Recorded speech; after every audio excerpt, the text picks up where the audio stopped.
Dun dun dun dun dun dun dun dun dun dun dun dun dun. Peak fiction. Dun dun dun dun dun dun dun dun dun dun dun. Ladies and gentlemen. Ladies and gentlemen. I have been in isolation since I believe Sunday. Sunday at night. Oh my god. I cannot wait for this. I'm not even supposed to be here.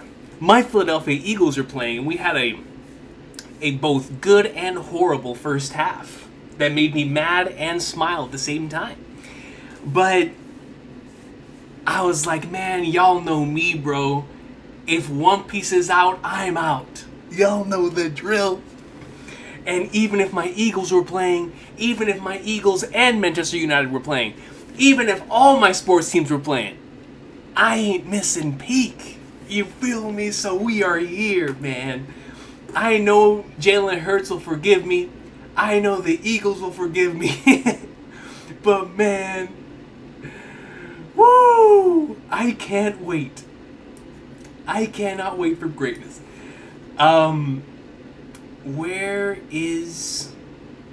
Where's the camera? Oh man, dude, I'm so excited. Come on. No, not that one. No, don't be reversing today. No, not the coach's cam. Where's the camera? There we go. Hopefully we're in 4K. Hopefully, man. If not, I might need to make this a little better. How are we looking, y'all? How are we sounding? And how are we looking? Let me know. How are we sounding? And how are we looking, y'all? Talk to me. Talk to me, man. Let me know if the audio is good. Let me know if the audio's good. Let me know if we're looking good. Let's see. Oh, man. Right off the bat, the God hand of finance comes up in there like swimwear and says it is go time. It is go flipping time. Yo! The God hand of finance and JD Double Dubs come in and gift 50 and 20 memberships respectively. Holy sweet mother of flagnards, man. Yo, it doesn't matter if the Eagles win or lose tonight because I'm winning. We're winning. The One Piece community's winning. You know what I'm saying? So all love to the individuals that are on a serious note. I will be mad if the Eagles lose because I hate the Dallas Cowboys. Y'all know how much I hate the Dallas Cowboys. But it doesn't matter because we got the best medicine ever, which is, number one, this community. Number two, the One Piece greatness. So, holy sweet mother of flagnards, man. All love to Ali G. And all love to JD Double Dubs, man. Seriously. Sweet mother of flagnards. Dropping 50 and 20 respectively. Y'all know how much love I have for both of y'all, so I've used up my glaze. You know what? No, I haven't used up my glaze, bro. Those are my goats. Man. Y'all know in a couple of weeks, where's the camera? Y'all know in a couple of weeks when we're gonna get the Gorosei dropping down onto Egghead in the anime? Oh man, that's gonna be the squad coming in. That's gonna be our community coming in. Cause the boys show up week in and week out like they're Ichiro. Y'all show out, man. Alright, let's go through the supers. This has been a long week, man. A long week. But of course, before we get started, I received many get off social media requests from Sunday until today. I mean, crazy amounts of messages for this chapter. So I appreciate everybody who reached out. But especially like I do every single week, all love to Bweezy Bird, all love to Subra. Because, man, they look out for the boy. So all love to the squad. Because at the moment, like I told you, I told you at the end of last week's chapter, let me know immediately where everything's getting shut down. And that's what it was. Everything got shut down. So I truly appreciate y'all so much, number one, for being here, but number two, for everyone who reached out and told me, like, yo, you gotta get off the medias. And I was like, I got you, man, I got you. So I'll love to every single person who reached out, because I am so excited to read this. Especially coming off of last week's chapter, which was already like our top 3 chapter of the year for me. So excited. Speaking of chapter of the years, Northside with a Z, my boy, comes in with a 5 and says, all caps, chapter of the year. Now this is a year where we had the mural come out earlier this year. We had the Emu dropping down an Elbaf chapter. We had the really sad Loki flashback chapter. And then on top of that, we also have had this entire Rox and Shaki and Roger and all of that within this stretch, right? And it's absolutely nuts!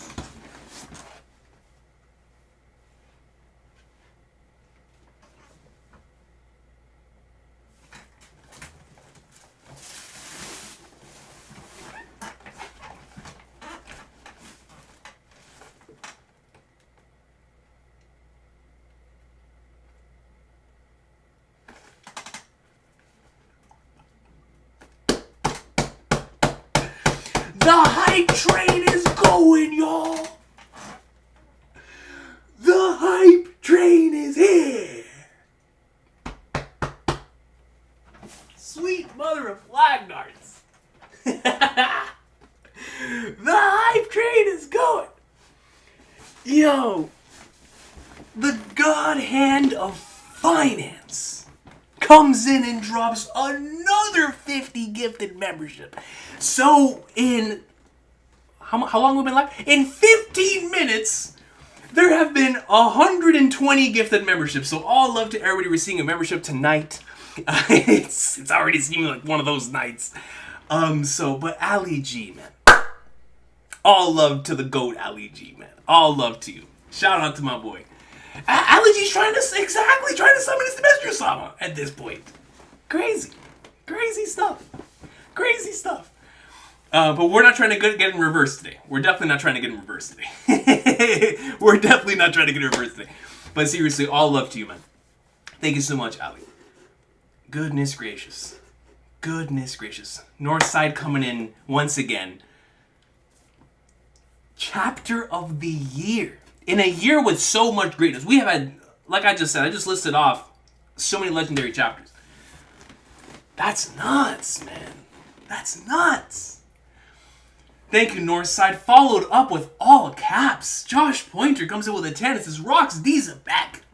What a fantastic man you are. Oda created an all-time character. You better believe that, man. I 100% believe that he's already reaching the upper echelon of favorites for me as well, yo. I mean, he's just such a GOAT. No way you can predict what's gonna happen in this chapter. Who's to say I won't? Are y'all trying me? I can predict. Well, no, this is Ichiro Oda. Let me see. You know what, Josh Pointer, you're right. You know what? I'm not gonna try you, and I'm definitely not gonna try Oda. This is Ichiro Oda we're talking about. If there's one man I can't predict, I'll be out there looking like flipping someone first game out. I'm trying to read the defense. I can't read the defense. It's Ichiro Oda, man. Ichiro Oda has like a masterclass defensive plan, and I'm a quarterback that can't read the defense. That's how it is every week. It's gonna blow your mind. Clean the carpet and get a hat and jersey. All right, I got the hats right here. And since we're in this flashback, you already see this is naked up here. Well, I don't know if you can really... Yeah, you can see it. It's naked up here. I came prepared. After the last 3 weeks... No. I put the diploma down. I put the autograph down. My weekly Shonen Jump issue down. Nothing's falling on me today. God forbid. You know, who knows? But God forbid. But nothing's falling on me today. No, none of that. Let's.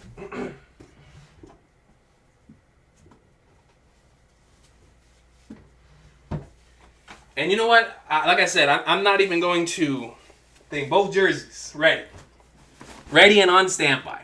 Ready with the way the flashback has been hitting. Come on. Appreciate you, Josh Pointer. It's always a pleasure to see.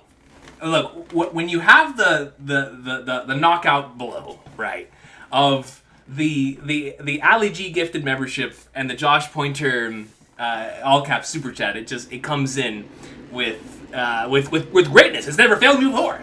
That you know, the double combo has never failed me before. So super excited to see what we got.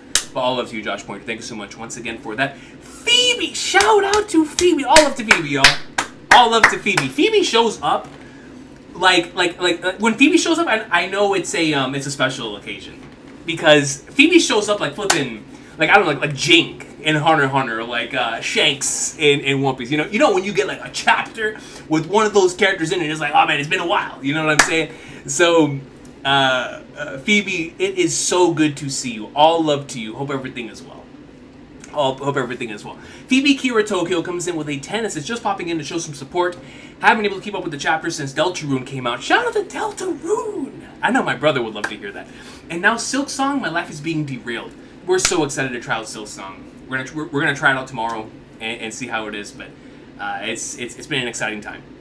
Exciting time leading up to release, obviously. But coming off of, like you said, coming off of Deltarune. It's like we those memes of like Deltarune tomorrow, Deltarune today, and it's like now Silk Song tomorrow, Silk Song today. So super excited to be able to finally be able to check that out and see what they're cooking over there with Team Cherry, man. Because crazy stuff. That's insane. It actually did drop today. I didn't have a chance to play it, so it dropped today, and we have a chapter dropping on the same day. Y'all, everybody who played Silk Song today has got to be eating. It's got to be eating good. All love to you, Phoebe, once again. Thank you so much for stopping by. I truly appreciate you. Then Goalie comes in with a 20 and says, glue down that camera. You know, I've actually tried before. It won't stick. It won't stick. My carpet is too strong. And so, because the thing is, even if I glue the tripod down, this I can't glue down. And trust me, this is the worst part. Because I've broken this piece up here. I think I broke the piece up here. It wasn't too long ago. I think it was sometime this year, or either this year or last year, where I hit it so hard that this piece up here is gone. I mean, it's gone. So the only thing keeping it there is just a little thingy in the middle. So like the thingy in the middle is the only thing slapping it together. So if I move this thing an inch, that's why y'all see sometimes the camera go whoop, whoop, whoop. It's all because of that chapter. I think it was... What chapter was it, man? I don't remember what it was, but I broke the camera for real. Well, not the camera, but the little piece that holds it together. You could call it the one piece. I broke that. I mean, I shattered it. I absolutely shattered it. So crazy stuff. But Goalie, appreciate you so much for the 20. And like I said, I wish I could glue this thing with super glue or something. I really do. Thank you, Goalie. I appreciate you. Vortex. All love to Vortex, and you know what? Just for today, we'll show love to Liverpool as well. Goes to membership for 18 months. Says, Coach, this chapter is insane. My favorite individual is finally in One Piece. My favorite individual? Who's your favorite individual? Is finally... Hold up. My favorite individual is finally in One Piece. I'm curious. And one goat made another goat who made another goat. One goat made another goat who made another goat? We're going triple? That sounds like professional wrestling right there. It sounds like Randy Orton. It sounds like we got... Y'all know in wrestling, it's straight up... they call it... I forgot what does he call himself? Cody Rhodes? A Nepo baby. Comes up a Nepo baby. And that's what it is right now, man, in the world of pro wrestling. And so if that's what we got cooking in One Piece too, where we got straight up just goats, popping out goats, coming off of last week's chapter, talk to me, baby! Come on! Come on! Talk to me. I appreciate Vortex. Thank you so much. I'm looking forward to seeing who you're talking about with the favorite individual being in One Piece. Maybe we'll see a Liverpool player. But all love to you, Vortex. Thank you so much. Well, you know what? Don't ruin my One Piece. No, I'm gonna be nice. I'm gonna be nice to Liverpool this week. I really am. You know what? I can't even clown them anyway. I'm a flipping United fan. I can't clown anyone. But anyways, Vortex, all love to you. I appreciate you. Thank you so much. On a serious note, hope all is well. And I'm looking forward to seeing what you're discussing here with his favorite individual of yours. Now, Frodo Baggage comes in and joins the Kingdom of Awesome Sauce. All love to you, Frodo Baggage. Thank you so much for that. As always, love your profile picture. Jerry Upshaw comes in with a 10 and says, buckle your seatbelt, coach. You're in for the wildest lore piece chapter. Oh my god! Oh, I need some of that, man. I need some of that. All caps, dude. Oh, I need some of that. Oh, what does that... Bro, I feel like we've had nothing but insane lore piece chapters in the past couple of years. Oh! Oh, man, I'm really excited now. Oh, remember when we came off of last week's chapter? We were talking about what kind of chapter this week could be. And someone pointed out in the comment section, yo, what about if... In by comment section, I mean like during the live stream, during the live feed. Which, by the way, if y'all do not join the live discussions that we have after chapters, the chat be cooking, man. The chat cooks. We got a bunch of Sanjis in here. And a lot of cooks. A lot of cooks. And during the last chapter reaction stream, somebody brought up like, yo, what about if next chapter is just like a major lore piece chapter? And I loved the idea, but I was like, I don't know, man. Oh, hopefully that's the case. Hopefully that's the case. Thank you, Jerry. I appreciate you so much. Super excited to see what all that's gonna have in store. Then we got the Ali G 50. I appreciate you, Ali G, once again. Montana comes in. Montana Schmidt-Bauer comes in with a 5. Says, I'm broke, but I've been waiting for. I'm broke. I've been waiting for your react because this chapter was peak, and I need your react. So take my 5 anyway. Well, Montana, if you're broke, don't you don't have to send the 5. But I appreciate you for the hype. I really appreciate you for the hype and for sending a super, even though you're not don't have the funds. But you know what? I'll take it and I'll accept your kind gesture. However, you've got to accept one of my own. Ladies and gentlemen, let's all give Montana a round of applause. Because I know what it feels like to be broke and still want to show some support. So Montana, all prayers that your wallet blows up, and not in a bad way. I'm talking about a good way. Like your wallet just fattens up. You know what I'm saying? It looks like a good double cheeseburger. It's got a nice looking wallet. Prayers up for Montana's wallet. And if you only pay for stuff digitally, hopefully your digital card's good to go. Hopefully your digital card's good to go. But prayers for Montana's wallet. I appreciate you so much for, on a serious note, sending over the 5. I truly appreciate you. But all love to Montana, ladies and gentlemen. All love. All love to broke pieces nuts. All love. I appreciate you. Then, of course, JD Double Dubs, that came in with a 20. All love to my boy JD Double Dubs, man. I seriously appreciate that. Thank you so much. To my boy JD Double Dubs, who follows that up with a 5 and says, here's the 20 I owe you from last time, coach. You don't owe me nothing, man. Y'all don't owe me nothing. I appreciate you, JD Double Dubs. Thank you. Thank you. Once again, every time we finish a chapter reaction, the slate is wiped clean. Unless y'all owe me something. Or else I owe y'all something. Then if that's the case,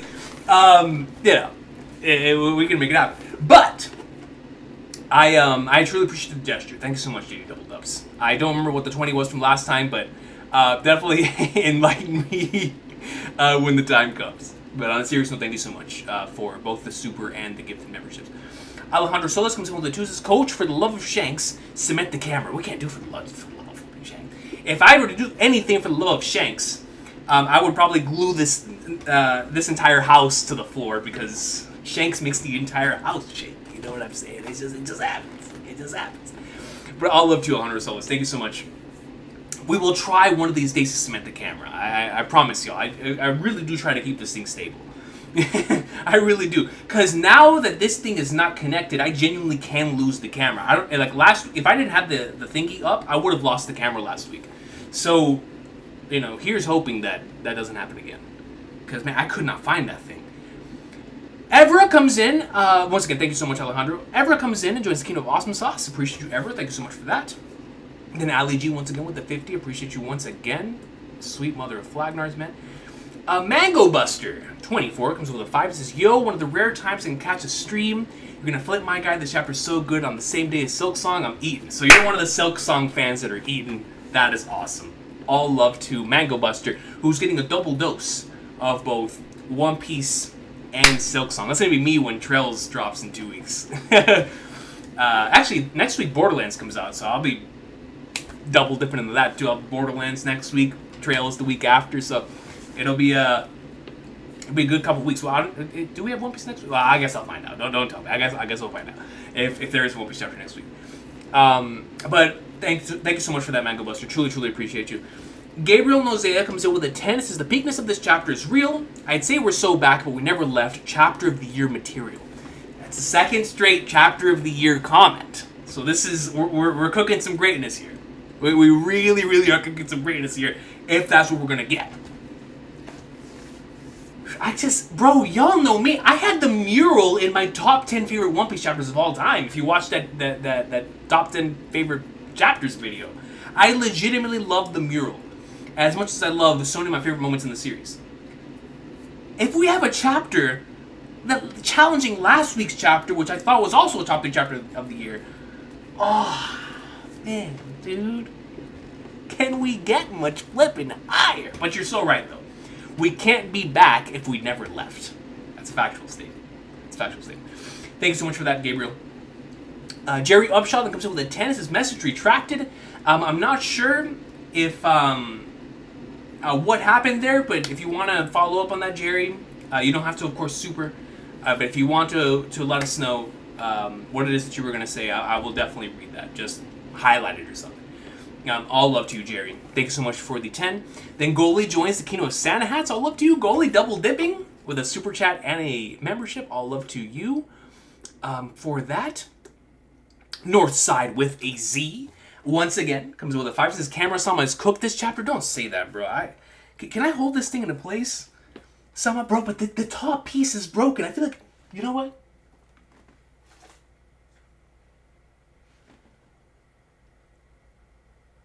No. I was going to put that in place of the top piece, but I don't want to break my Pokemon Crystal. You know what I'm saying? You can't break Pokemon Crystal. No, I don't have anything to hold it in place. I don't have anything to hold it in place. So if the camera's cooked, I don't want it to be cooked though, man. I don't want to buy another one. All love to you, Northside, man. Thank you so much for the 5. So excited for this chapter. Elder Vault comes in with a 5. Says, not gonna lie, Coach, you might as well just throw on them jerseys in the hat ahead of time. And 17 upvotes. Alright, man. We're a democracy here. Let's throw it on. At least one. We'll throw on. We'll go regular. Because it is the Loki flashback. It hasn't let me down yet. I feel like I put this on every single chapter of this flashback. So we'll do it. We'll keep it on. All love to you, Elder Vault, for the 5, and we'll keep this thing on until I feel like taking it off. So all love to you there. Comes in then my boy Akash Panda. Ladies and gentlemen, the right hand of the channel is here. Who comes in? Number 1, thank you so much for Akash Panda for letting me know the chapter was out. Both you and my cousin at the same time reached out and were like, yo, the chapter's out. And I was like, what? So I could not wait to schedule the stream once you told me that. So all up to Akash Panda, as always. Who comes in with a 2 and says, guess who completed his first decade as a One Piece fan? Akash Panda! Completing his first decade, which means, let me actually roll the clock back. First decade as a One Piece fan, that would be 2015. 2015, we were at the end of Dressrosa, post Dressrosa, and then starting Zoe. Of course, I'll never forget it because that was when we transitioned from the old channel to this new channel. But if it's around this time, I think Zoe already started. Either way, Akash Panda, 10 flipping years. All love to you, Akash Panda. That is awesome. That is awesome. Man, what a journey it's been, Akash Panda, over the last 10 years of being in the community, right? That is so awesome. All love to you, Akash Panda, for completing. I love how you say his first decade, implying there's going to be a second decade because Oda doesn't summarize his series, and we're going to be here for another 10 years apparently. But seriously, congratulations, Akash Panda. That is awesome. That is so unbelievably awesome. And I'm glad that I was here for a majority of that, yo. All love to you. Then my boy Sanji comes in membership for 24 months, 2 years, and says, can we get much higher? I don't know if we can, man. I'm not going to doubt Oda. But it's like we've been consistently just peak for this entire time. Just consistently peak. Chapter 803, beginning of Zoe. So you caught up on chapter 803? Oh, man.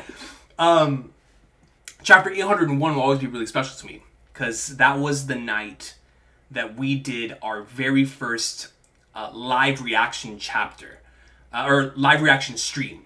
I've been doing pre-recorded reactions for the 2 years prior, reactions and reviews. But that night it was one of those like tonight where it was all like, bro, it's that night. And me, shout out to Northside, was in here in this chat too. Me, Northside, Dre, Wow, a whole bunch of us, Zaki. We were in a live stream together until like 6 o'clock in the morning, discussing chapter 801. So like that stretch will always be really special to me. Always be really special. I know you remember that Northside, that super long stream we had. That was a long stream, man. That was back in the. I could definitely say. I was young enough to be able to pull off like a stream like that. That was a good time, man. That was a good time. But anyways, that was a good chapter. Shout out to chapter 803. Super good stuff. But then Akash Panda comes in with a 2 and says, "Get CCTV cam so we can see you when you kill the cam."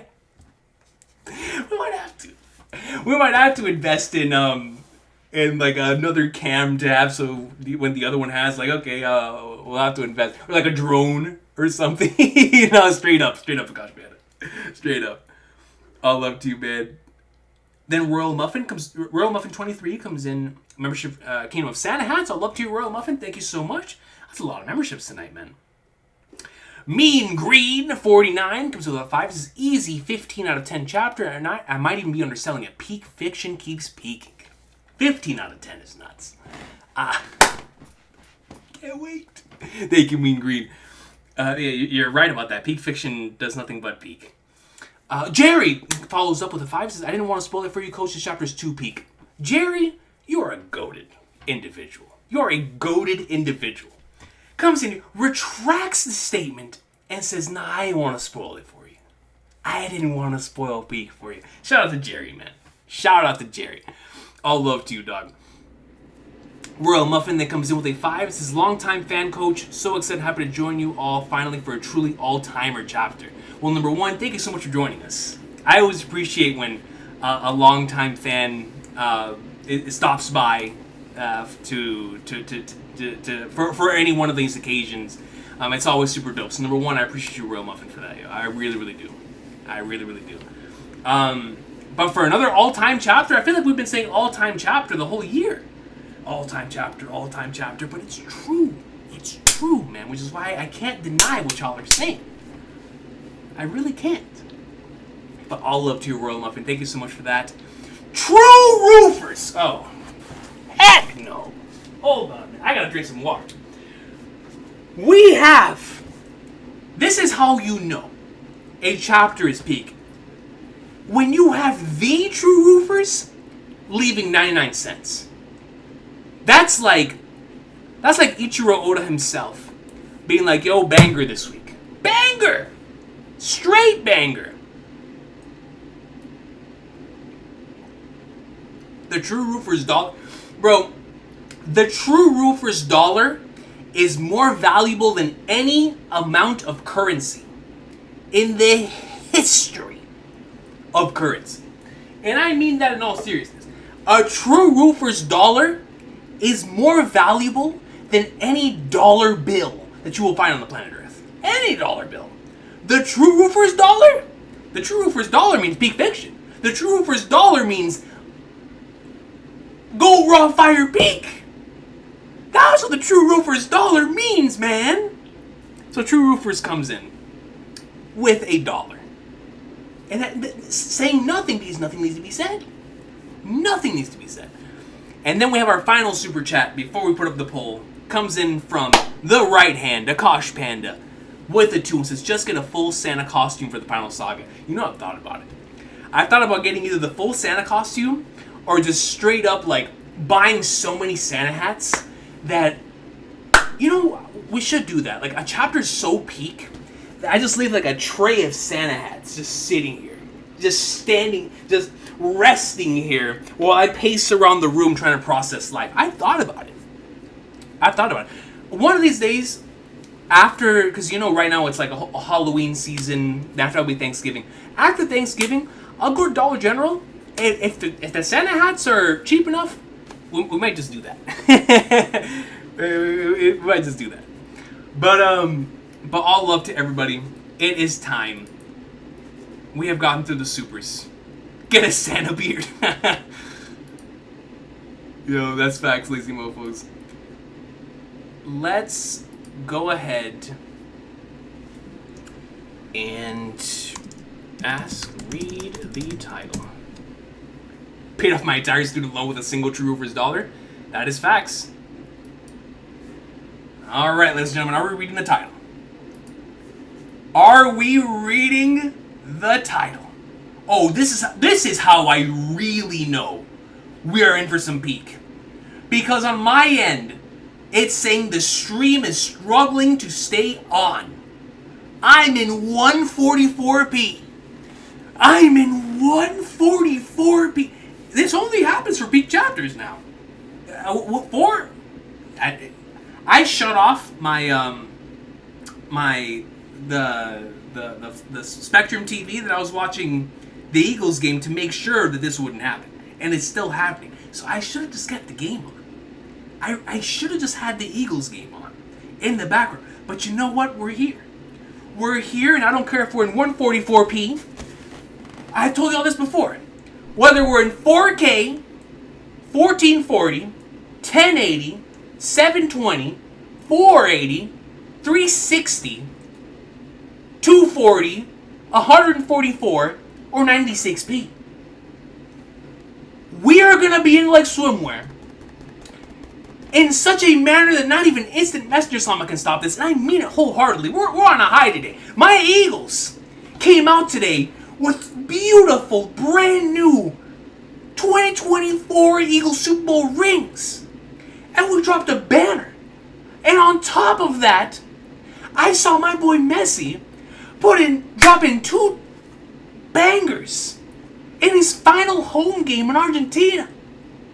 And then I'm coming on here today to the full-blown community support of my beloved One Piece community that said, you know what, tonight is gas, peak, so I don't care.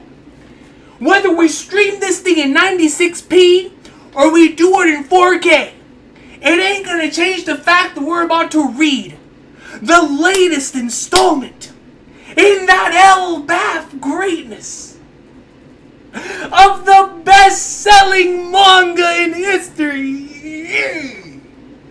And I'll tell you what, man. If I ever want to show my internet provider, this is what you robbed me. You took what could have been a goated stream and you just provided no good internet service. My customers are all complaining. The individuals who are watching the stream want to riot. And all of the individuals outside of Spectrum headquarters, their actual customers, are like, no, we do not want to be a part of this. But I'll tell you what, man, my community is not like that way.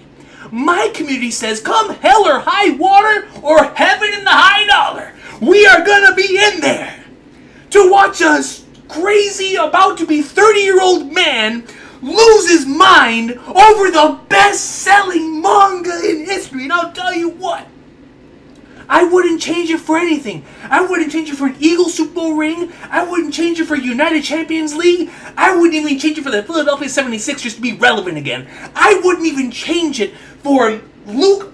I might change it for a good trade. I might change it for a good trade. No, not even for a good trade. Keep your Lucas. Keep your Giannis's. Keep them all, because we're here for some big. Nothing can be traded for that, man. Nothing. And that's why we're here today, to read what is about to be apparently a chapter of the year contender. And I'm so excited to see what the latest installment in my beloved series has in store for the one, the only,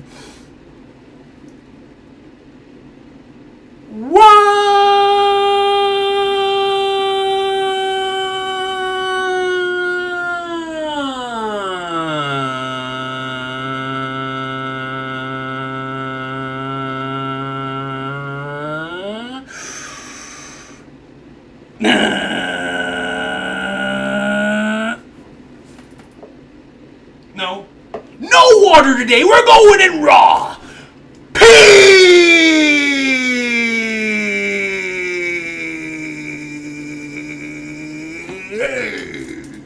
Now I'll drink some water.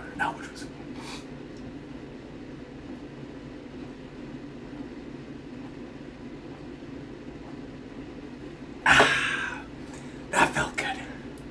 It felt good. It's been a long time since I've been able to cut a promo without having to worry about making the neighbors mad. Because I don't care today. We do not care today. And hopefully on a serious note, I really do hope that the internet gets better. I don't know how I'm going to fix that. I'm trying to see. Apparently it says it's getting a little better. But we'll see. No, it looks like it's still bad. But for some reason, it's in the green. Like, it's telling me you're good to go. The other one's saying warning. So, I don't know, man. I don't know. And I apologize. I really do apologize.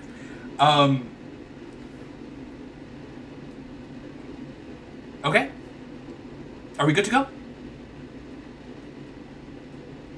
Yeah, no, I think so. But ladies and gentlemen, let me grab the thing. Let me see if we can read the title. Yes, we're going to read the title this week, so I don't have to avoid that. But once again, for anybody watching this in the VOD after the stream, I don't know. I don't know how to... Dang, yeah, it looks pretty bad now. So, I really do apologize, y'all. We always try to make it look as good as possible, especially lately. But man, dude, why is it dropping so hard? Is it really the strength of this chapter? Because I know none of my resources are taking up that much on my computer. I literally only have this running. I only have this running. So hopefully it doesn't look too bad. But it probably looks horrible. Hold on, let me close this. Yeah, I don't have anything running. Maybe that's what's messing me up. I don't have anything running. And my computer's used to running like 100 million things at once. Maybe my computer's just getting old. Maybe my block is at enough. I've been streaming for so many years that it's just starting to give in now. It's like you gotta retire, old man. But I don't want to retire yet, man. We gotta see this through. Regardless. We're good? It looks fine? Okay. Alright, if we're good, then we're good. Alright, let's get right into it.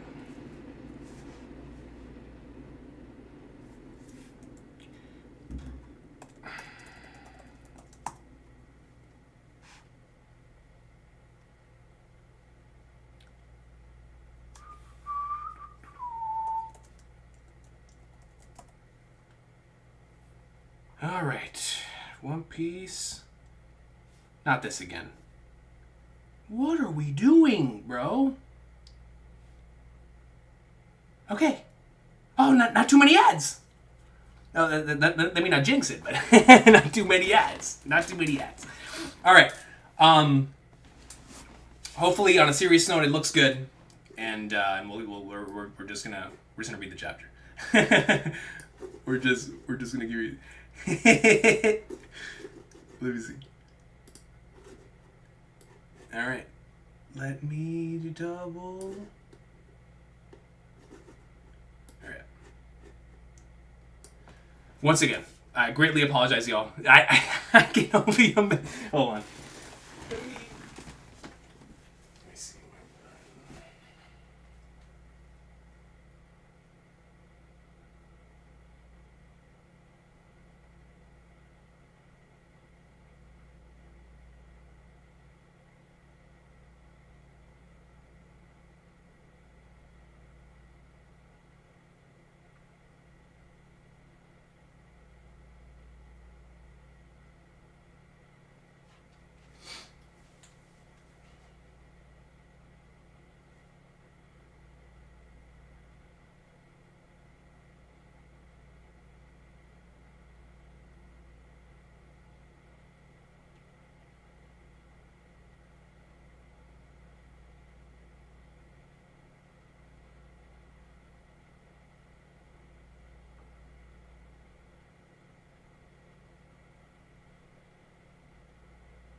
All right.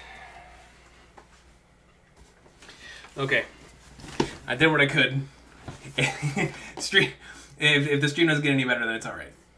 It's all right. Yeah. No, that was. I was trying to see if I could somehow fix the internet. And it does look like, at least on the bottom. Oh wait, I might have fixed it.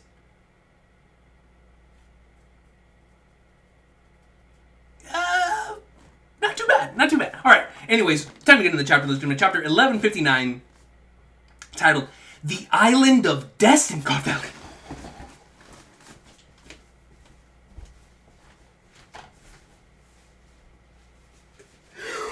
Storm, boys! The Island of Destiny. Holy flag darts. Yamato. Oh yeah, Moria from last week's cover page. No follow-up to that? Of course. Classic Oda. Just leave us hanging. So we got Yamato, Ulti, Pei, and I forgot the wolf's name, but the wolf from the flashback. Only Child, Yamato, and the Holy Inari Shrine Pilgrimage, Volume 41. The group heads back to the flower capital, chowing down on some apples. Bro, the Island of Destiny, though. Oh, man, hold on. Let me put this to the side before I break something.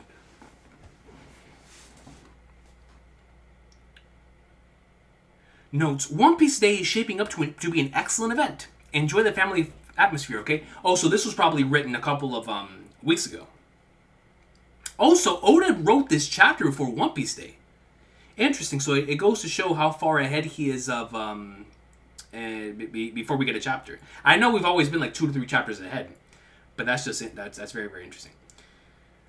All right, Joe, I'm nervous, man. I don't know where we're going to start this chapter. Onimaru, thank you. Onimaru. Oh, so it did? It worked? It worked? Yeah, so y'all want to know what I did? I went on the phone and on the iPad, and I double-checked and made sure that I had no applications running. That's all I did. I was like, maybe that works. Maybe I just had too many things running on both my phone and my iPad, because whenever I'm working, I have multiple tabs open, so that I'm able to go and get my resources, right? So that's what it was. That's all it was. So it works. Screw it.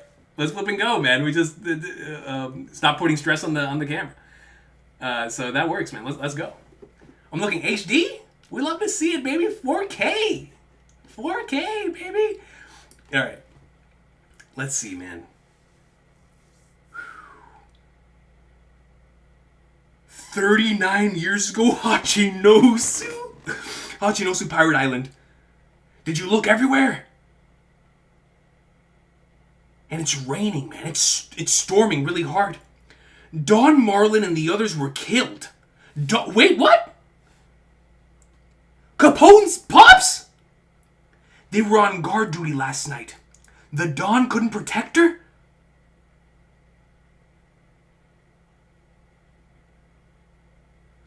Don Marlin and the others were killed. They were on guard duty last night. The Don couldn't protect her? It can't be. Who did this?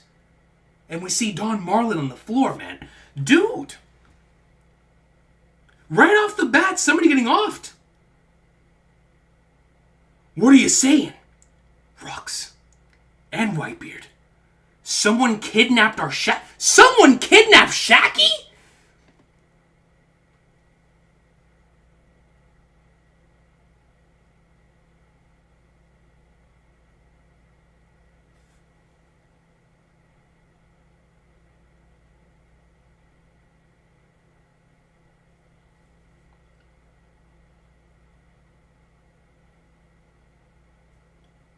It's got to be a holy night, right?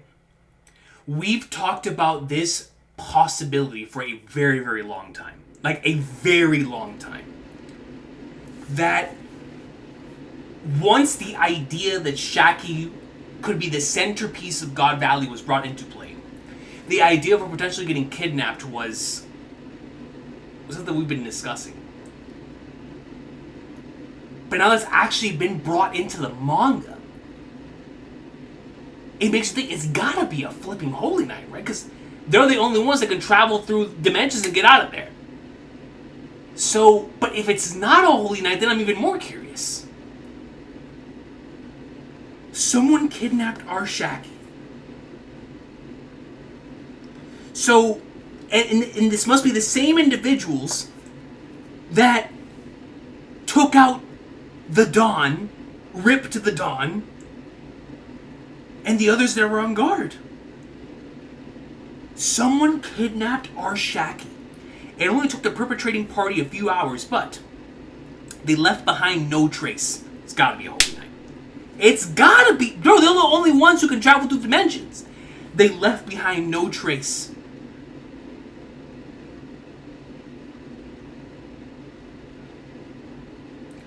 Why does this dude look so happy? Don't tell me he sold him out.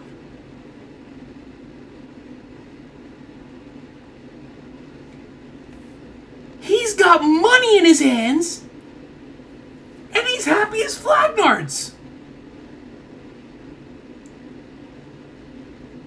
Don't tell me the Caribou bloodline has always been a bunch of flagnards. Caribou! Caribou Senior! Don't tell me you sold my dogs out! Come on, man! Are we serious?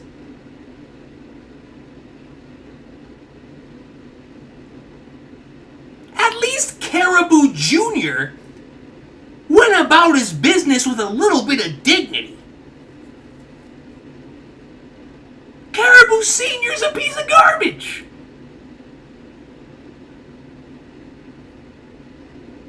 Are you kidding me, bro? So Caribou Senior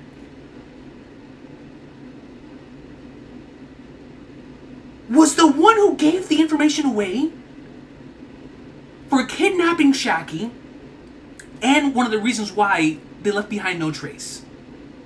Must have known the weaknesses. Oh my god, man. This flipping bloodline, bro. Is that Gloriosa? I can't even blame Gloriosa, bro. Like that's familia. Oh man, that's heartbreaking, dude. I feel bad for everyone. You know how much everybody loves Shaggy. The pirates were distraught and shaking with rage. Please be okay, Shaki. Roger! Damn you, Rocks!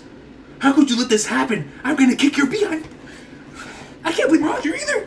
Roger's gonna be like, what? How'd you let this happen? How did you let this happen on your watch? You're supposed to be the GOAT. Word spread across the seas. This man destroyed the newspaper. Shaki, Rayleigh, man. Rayleigh is like, brother, that's my girl.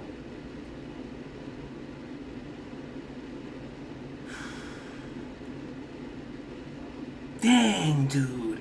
And we see Shaki in the picture, and the people sank into deep despair, their smiles fading, as the world's economy ground to a halt for several weeks. She was holding the world's economy together. She put a stop to the businesses. The people were distraught. Yo, Shaki holds so much power in this verse, dude. The people sank into deep despair, Sephiroth style, their smiles fading, as the world's economy ground to a halt for several weeks. 1 year later, God!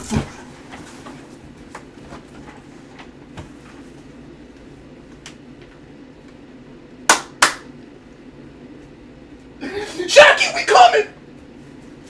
Shaki, we coming, dog! We coming! 1 year later, God Valley, West Blue. Garland! Shanks? Garland, I'm so happy. I always knew you'd come back. Shamrock, Shanks, it's your father! It's Pops! It's Pops!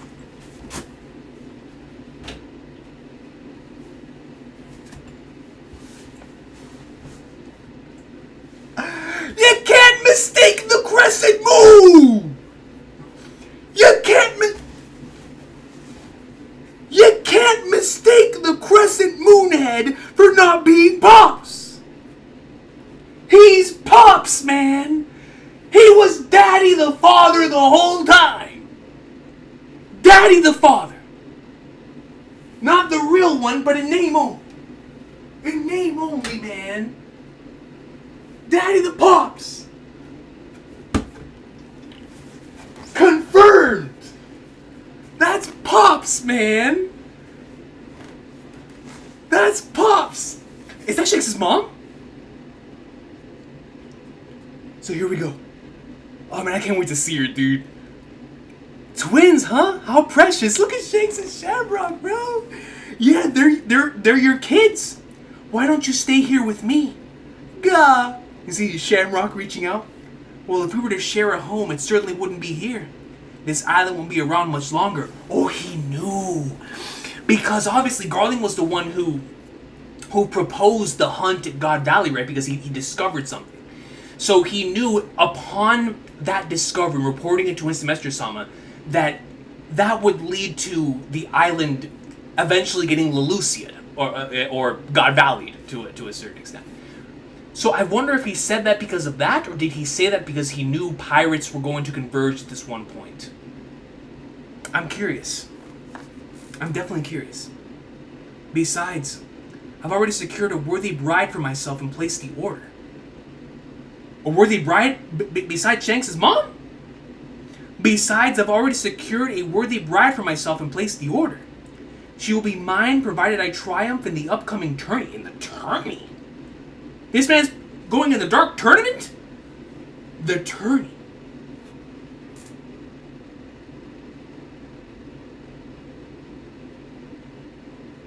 If we were to share a home, it certainly wouldn't be here. This island won't be around much longer. And besides, I've already secured a worthy bride for myself and placed the order. Worthy bride. Should we be mine provided I triumph in the upcoming tourney? So this tournament is going to be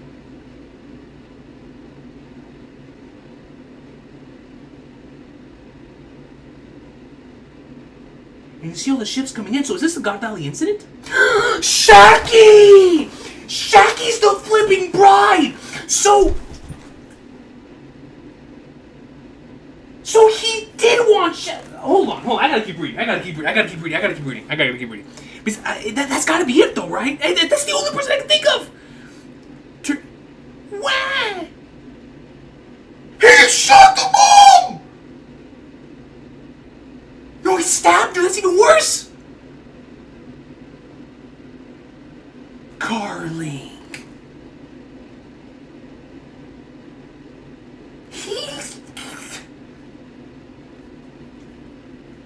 You flipping flagnard, man.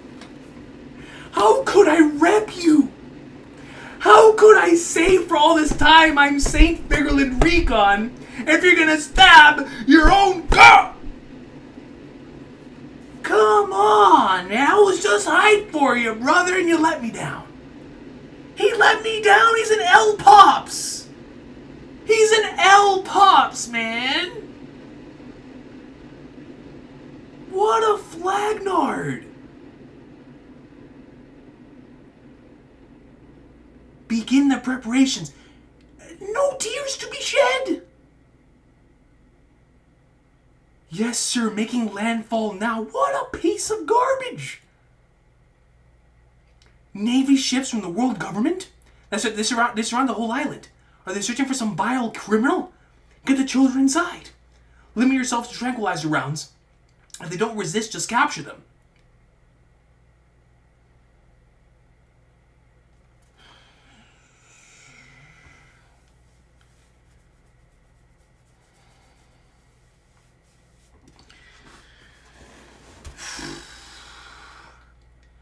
Lieutenant Commander, what exactly is the goal of this operation? It's a training exercise. Now zip it, you're 10 years too early to be questioning orders, cadet. But squad leader, what's the deal with this upstart? My apologies, he's still in training. Excuse me, what's going on?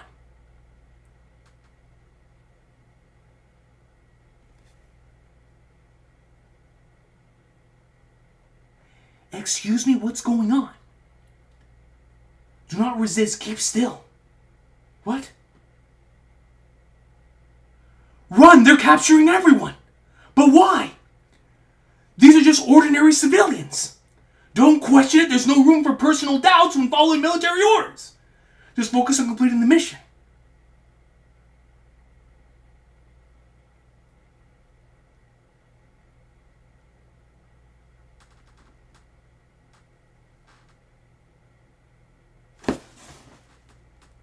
There's no flipping way.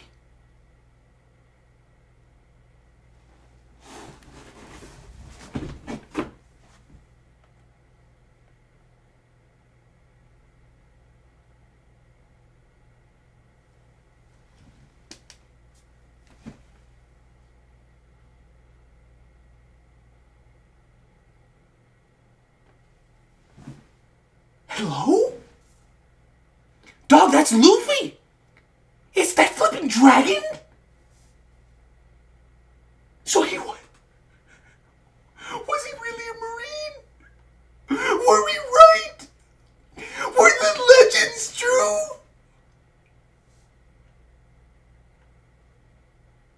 There is no way, bro, that we're getting this in this flashback. He pulls it. He pulls the trigger. That clearly looks like Luffy, bro.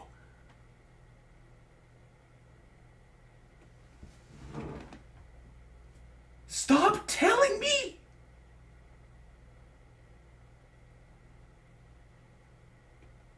And the way he's questioning orders, dog. It's gotta be. Run, they're capturing everyone, but why? These are just ordinary civilians. Don't question it. There's no room for personal doubts when following military orders. Just focus on completing the mission. It's okay, tranquilizer rounds shouldn't kill anyone. Bro, it's that flipping dragon, dude. And it should. He even had. The arm tattoo! That's the thing he has in his eye. That's the thing he has on his eye, bro. Oh my god, it's dragon, dude. Hold on, wait. Because Because you see, he's sort of rocking the... Bro, that man looks just like Luffy, bro. It looks just like him. Hey, look at the tattoo. Or not, it looks like the tattoo, but it's on his arm. Sorry, if you let me detain you, I won't shoot. Marine. Monkey D!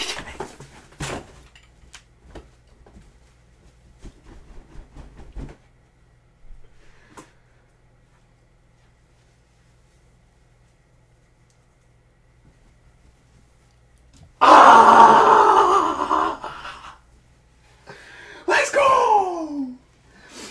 I can't even begin to tell y'all. Oh! So many years of theorizing. So many years of contemplating. So many years of thinking. What drove Dragon nuts? What broke him? What caused him to challenge the WG? He was at God Valley! And on top of all of that, he was a Marine, as we've been calling for so many years. Oh. I don't have to read a single other page in this chapter. Automatic. You know how important this is? Finally, man. Finally. Answers. Oh, man. Dragon was a Marine. Confirmed by the text. Confirmed.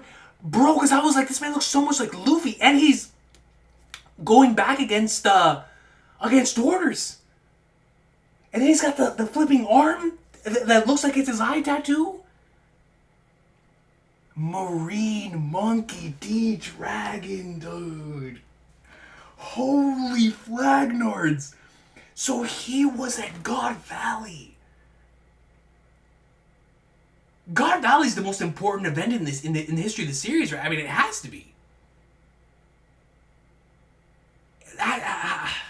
It's that and Roger's execution. Because it feels like everything started from those two moments. Until obviously we went to the Void Century and we see what happened there. But man...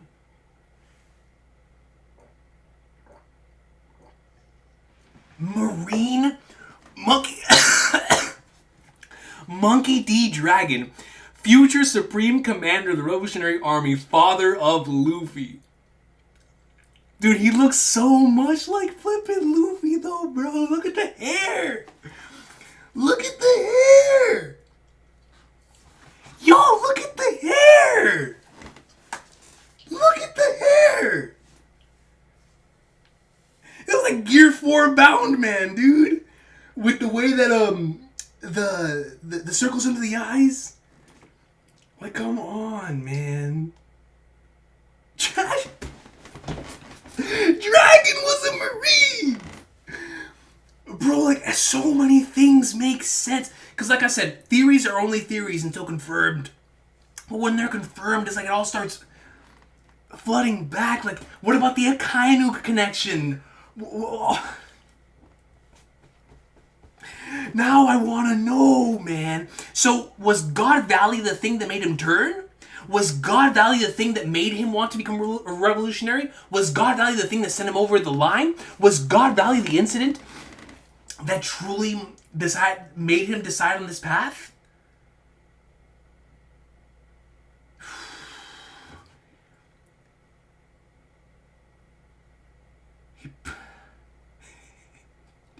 Dragon is here, dude. So he shoots. Put on your mask. It's sleeping gas. A young dragon, bro. Looks up. This feels like fan fiction, dude. Dragon.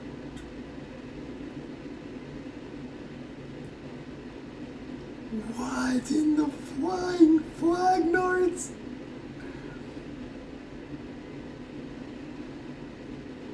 Yo, Navy prison ship transporting slaves. Transporting slaves? Bzz, bzz, bzz, beep. Communications room. Huh? Could have sworn I saw someone.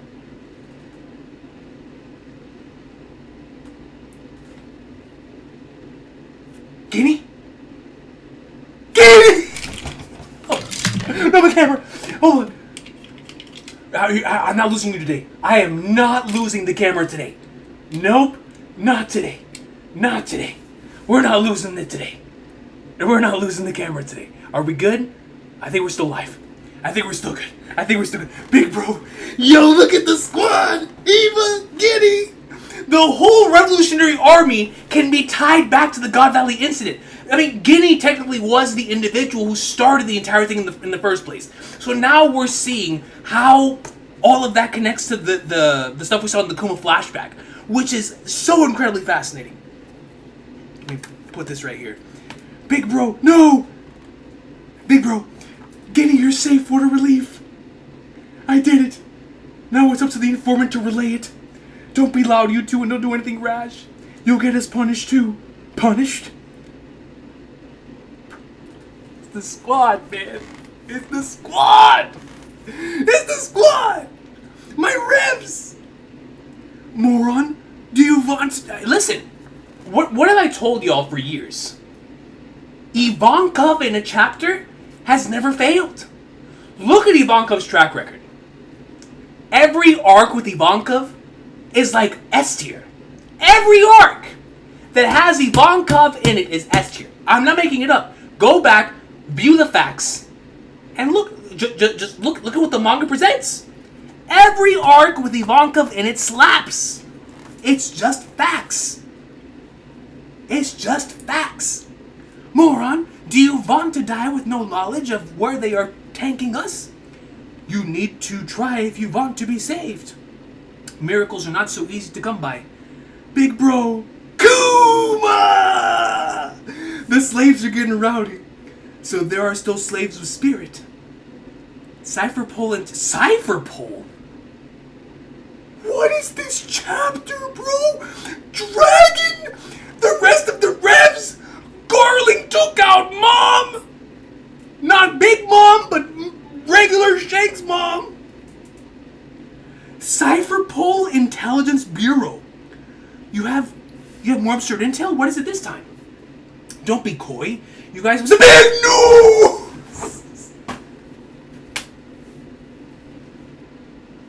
The bearer of big flippin' news, ladies and gentlemen. Look at him. Young. Like he belongs on... Yo, he looks like Big Bird. Now he really looks... This is prime Sesame Street Big Bird, bro. Yo. This man came straight off the set of Big Bird. I should say... of Sesame Street. To go work a part-time. Yo! The bearer of big news! Don't be coy! You guys must have caught wind of that transmission too. Let's skip to the part where you pay me off. You'd rather keep this story quiet, right? So I'm going to assume he's talking about the Guinea transmission, right? He's just some kid running a local paper with a fancy name. So this is when Morgan's just a paper boy. How does he keep getting intel like this? Don't push your luck or you'll be erased. Just drop it. Just try and stop me. That's why I love Morgans, bro. Morgans does not care. Cypherpole, the Yonko, the Admirals, bring them all. Entertainment will prevail. The news will be spread. Come, flagnards or what? I am spreading the news. I'm spreading the news. Fools, I'm gonna leak news to Pirate Island either way. Morgan's the president of the World Economic Journal. Look at my boy, man. Look at my guy. Big news. Paperboy, big news. Oh, man. It's Jackie. She's still alive? Is this for real? I'm so relieved. Where did you say she is? God Valley? We're getting it. We're getting it. I'm ripping this thing off. I'm ripping it off. I can't do it anymore. I'm ripping it off. I'm so relieved. God Valley? Where did you say she is? Where's that? Come on, let's go. Let's Let's go, boys. This smells fishy. This flipping flag dart. This smells fishy. Can we trust this source? There's no doubt about it. The Navy's in turmoil. I know Gloriosa's happy. Stussy. She's going to be a prize in a Celestial Dragon tournament. So that's what it is. She's going to be the bride in that tournament. And the main prize. So it is going into a little bit of what we were talking about. Those flipping government bastards were the ones who kidnapped her? Of course they were, bro. They always are. Now just go back and look at Sabaody. Shaki-chan. Shiki. The Celestial Dragon's human hunt. I always figured that was a baseless rumor. Looks like they're putting devil fruits up for grabs too, Kaido. This is connecting everything, dude. Didn't you want one? What do these ones do? These fruits could be perfect for my kids. What if this is some sort of trap? Shut up. If you've got cold feet, you can just stay behind on the island. Let's move. I love Rocks, man. I love Rocks, dude. He's like, yo! I don't give a flying flap if it's a trap or not! We going to God Valley!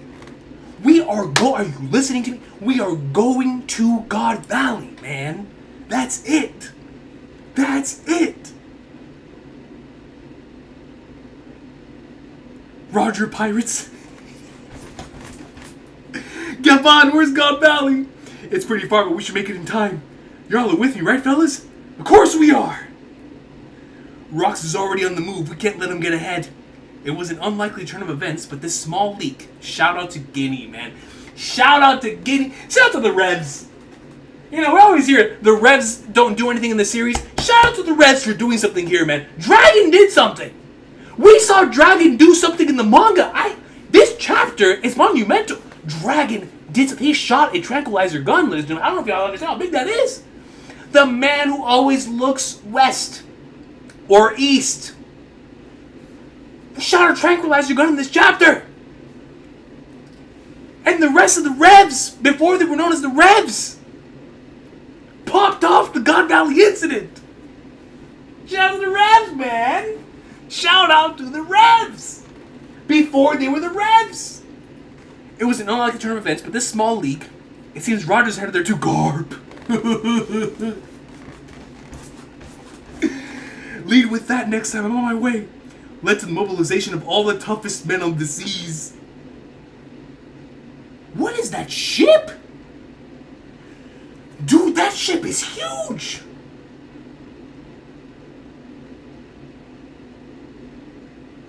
Is that Herald's? It's a giant ship. Who cares? Sink it. Wait, what is it, Rox? We can't stop now. It is Herald! They said your entire crew is obsessed with this woman. That's how I knew I'd be able to intercept you here, Rox.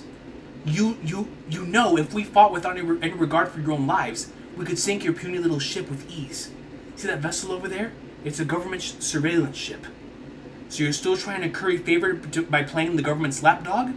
You may be king of the overgrown brutes, but you're underestimating us. Are you really content to let the government sit back and watch as we tear each other apart? You're nothing but a giant lunatic, clinging to your deluded version of progress. Why don't we talk it out, just the two of us? You must have an idea of where we're going and what we're doing. Listen, this is for you. This is for your ears only. I ain't gonna tell anyone else, not even my own crew.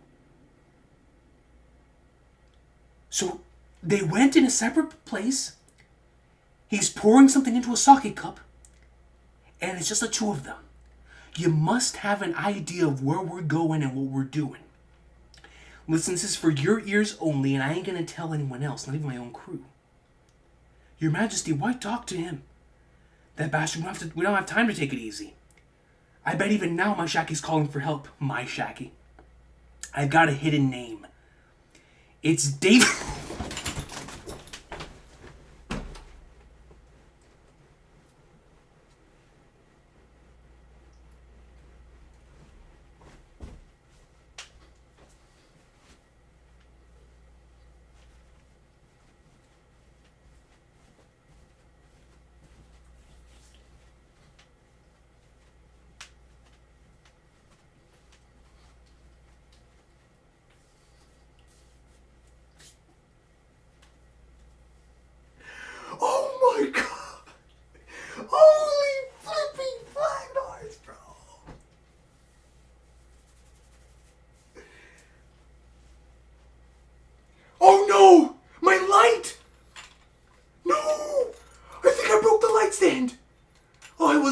blasted.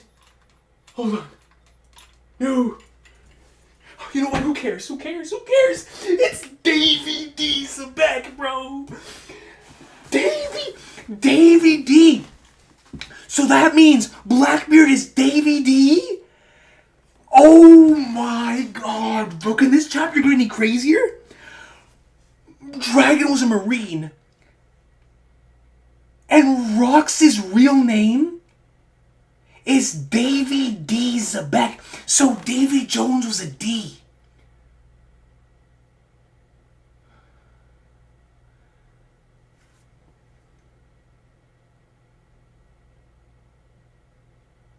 What does that mean?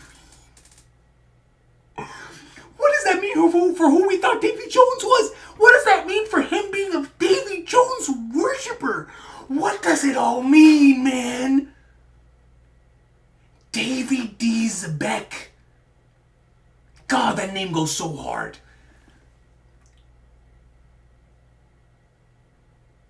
Davy D. Zebek, yo.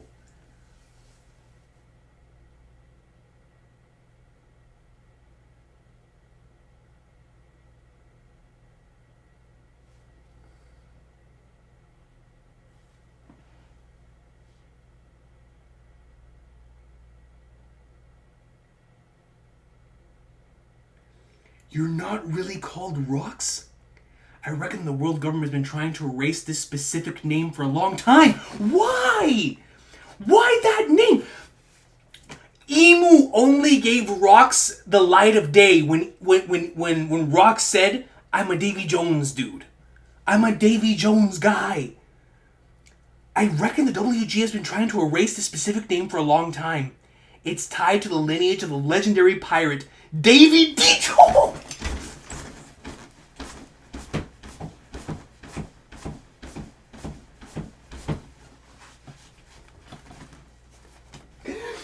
Davy D. Jones. Davy D. Davy Jones's locker. Bro, the most legendary name this side of Blackbeard in the history of pirateness is Davy Jones. We know how essential that is to every piece of pirate fiction there is. And now we know that Davy Jones is a D. And not only that, the lineage. So what does that mean for that chapter when Emu had all the pictures? And he had Vivi and Shirahoshi and Luffy and Blackbeard. What the flip, dude?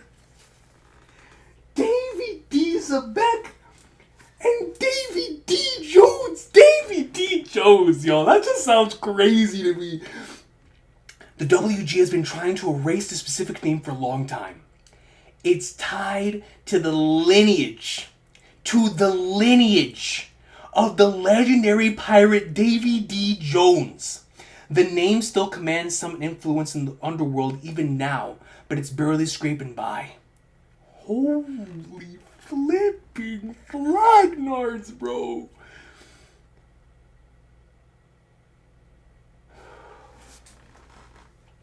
I can't, Rod. I can't.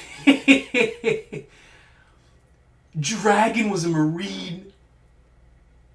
Zebek? The Davy bloodline? The lineage? Davy Jones was a D?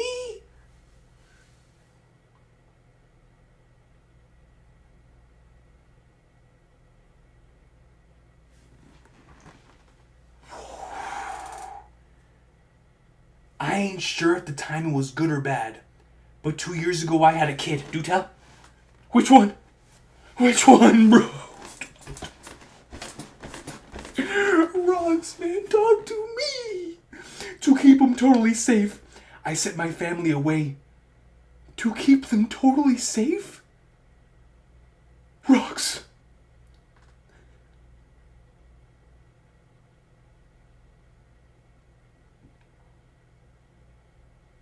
They call called you a piece of garbage. They said you were the worst pirate of this era. They said that you were the most evil dude they'd ever seen. But you sent your family away to keep them safe.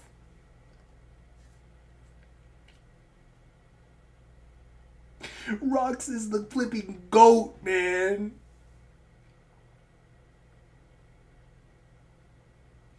Back to my hometown. Back to his hometown.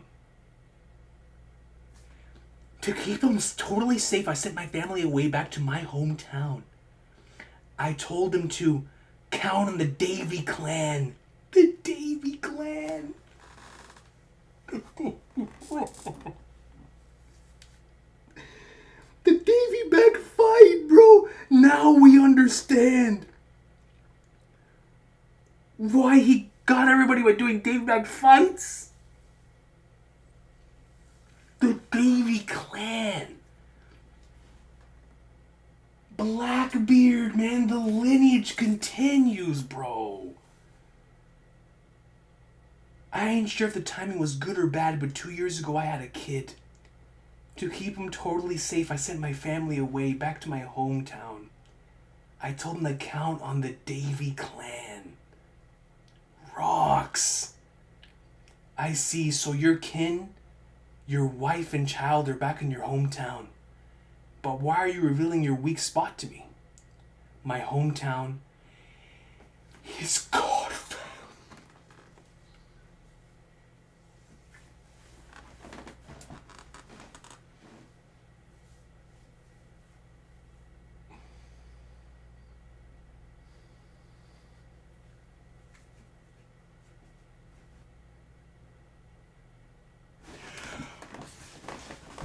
Oh my God! So does that mean that what Garland found, the crazy thing, is connected to the Davy Jones bloodline? What is it? What is it? Shanks and Blackbeard were both from God Valley? Then what is the thing that Garland found? Now it has to be connected to the Davy.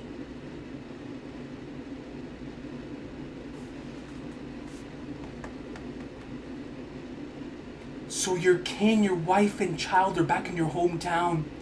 Why are you revealing your weak spot to me? My hometown is God Valley. Are you seeing the government staged this just to lure you in? Nah. The Celestial Dragons are gathering there, right? They wouldn't want me crashing their party. They just made a mistake. Still, it feels like destiny's pulling me in, dragging me back. Taking Shaki was their biggest blunder. As long as I get my wife and kid to safety, I'll be at peace with whatever happens next.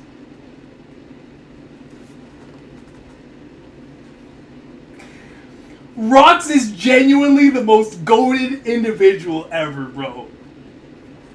This man said, I don't care what happens next, but Blackbeard and my wife are getting out of there safely, dog. They're getting out safely.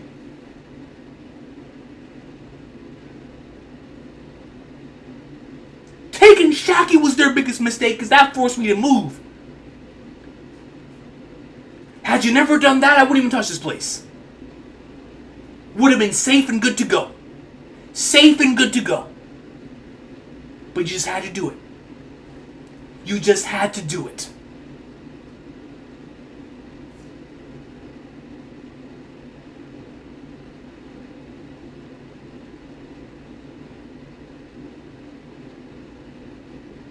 Rocks.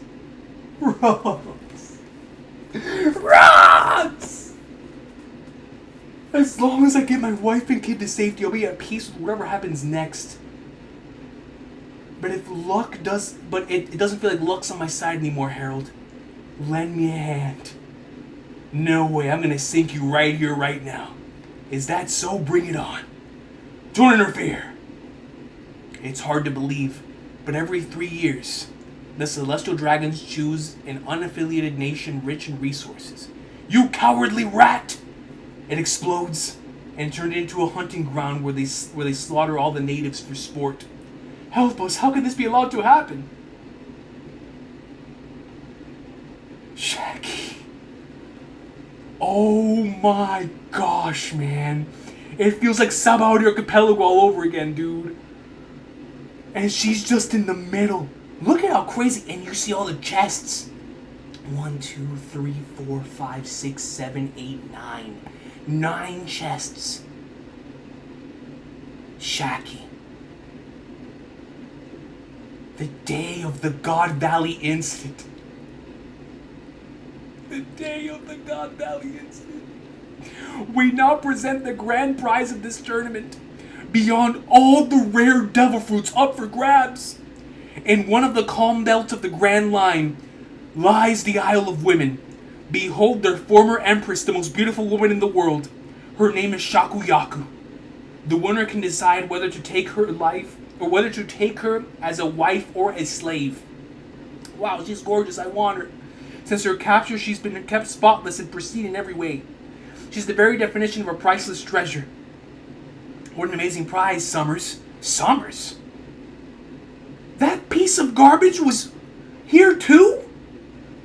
Or was that Summers' dad? You better win her for the Shepherd family. There he is. Look at him. Don't be stupid. I'm going to make her my personal property when I win. She'll be my wife. Quit dreaming, Summers. So Garling had his eyes, like we were talking about earlier in the chapter, straight for Shaggy. Gunko? Oh no, Emu's coming. Emu's coming. Emu's coming. The worst that we thought happened, man. Gunko's coming. Emu came in, going in Gunko's body, the double reversey. So the God Valley incident, because now it's for sure Emu was here. There is no doubt. The God Valley incident had Emu here, Roger, Garp, Dragon.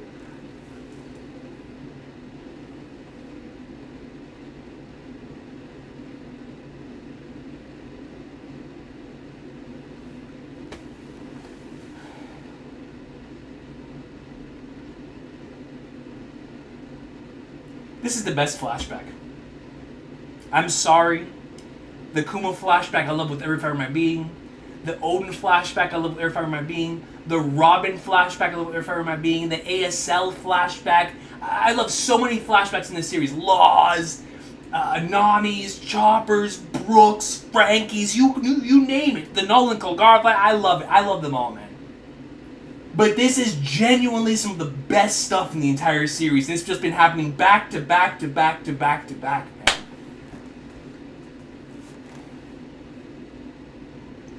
Gunko, with you here, we might just take home the Clan War Trophy. Clan War Trophy?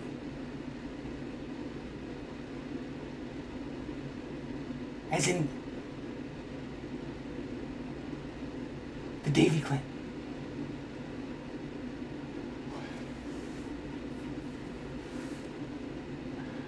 What does it all mean, bro? What does it mean?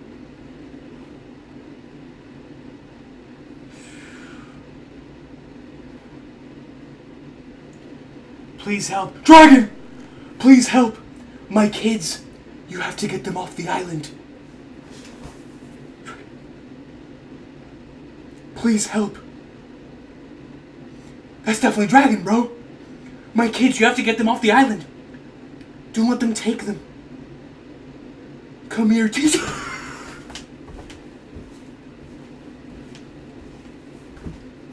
There's no way, bro!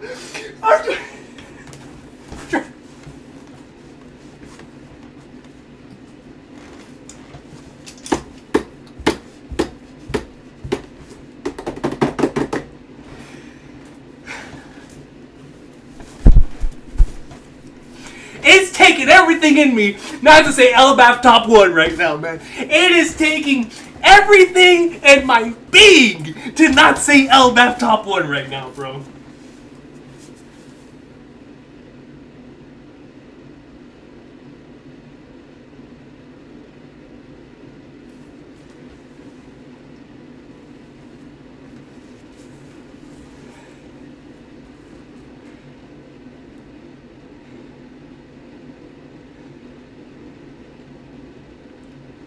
Please help my kids. Kids! With an S! With an S! Oh, please! You have to get them off the island! Don't let them take them! Come here, Teach, it'll be alright. You have to survive. Bro, there's gotta be another one. There's gotta be another one. Every world noble knows the tourney features several super rare rabbits to hunt this year. We've not only secured a brat from the Buccaneer tribe, but for the first time in 800 years, we've also uncovered members of the team.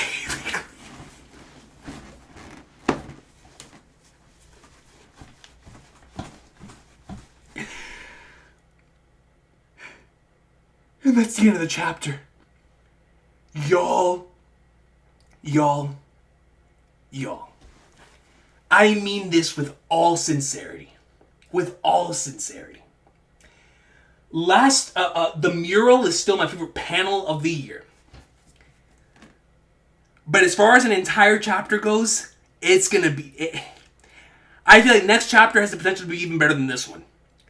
But this was an Oda peak fiction, Goat Raw Fire, 900 million out of 10 chapter. I don't even know where to begin. I don't know where to begin. Dragon is about to save Blackbeard. Dragon is about to save Blackbeard and another child. Is it Buggy? It's gotta be, bro. It's gotta be. My kids, you have to get them off the island. So wait, if Buggy's 1-2, that means Buggy's a Davy as well.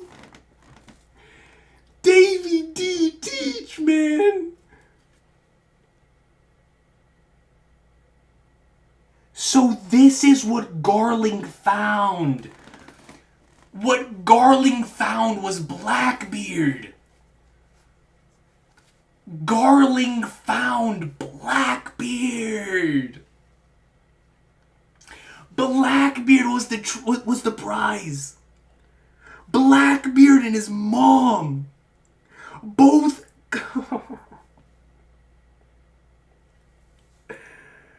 Bro. Blackbeard and Shacky were the two major prizes coming off of God Valley. Blackbeard, because he's a member of the D clan. The Davy clan. So that confirms that Davy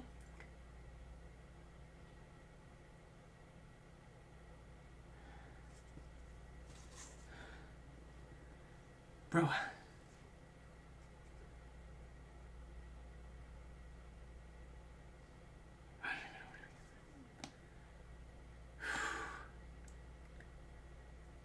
I need air. Oh! I see what y'all are saying. So Dragon saves Shanks. Shanks and Shamrock. And in the bottom page, or in the bottom part, Blackbeard's mom is with Blackbeard in the cage.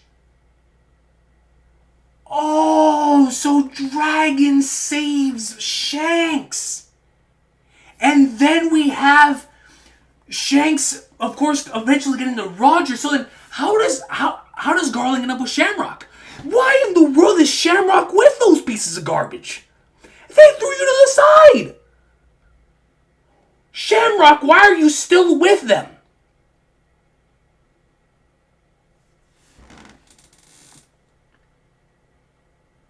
So he saved Shanks. He saved Shanks and Shamrock. And oh yeah, because I see the cage here. Blackbeard and his mom. my gosh, bro. Yo.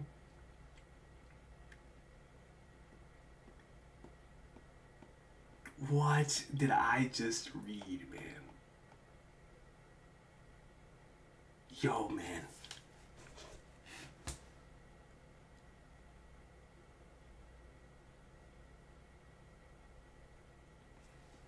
Dragon was actually a Marine.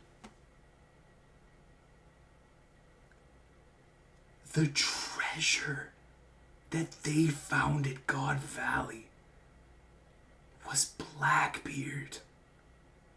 And it had a connection to the Davy clan, which Emu wants to wipe out.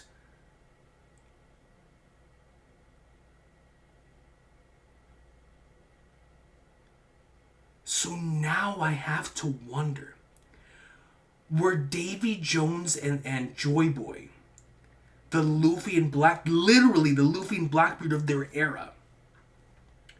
Or are Davy Jones and Joy Boy the same person?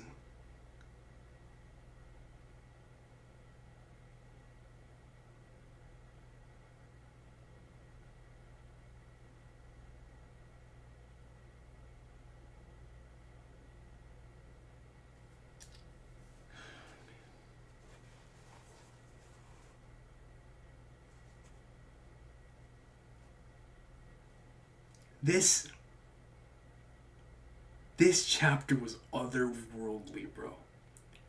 This was better than fan fiction. Not even fan fiction could think of a chapter like this, man.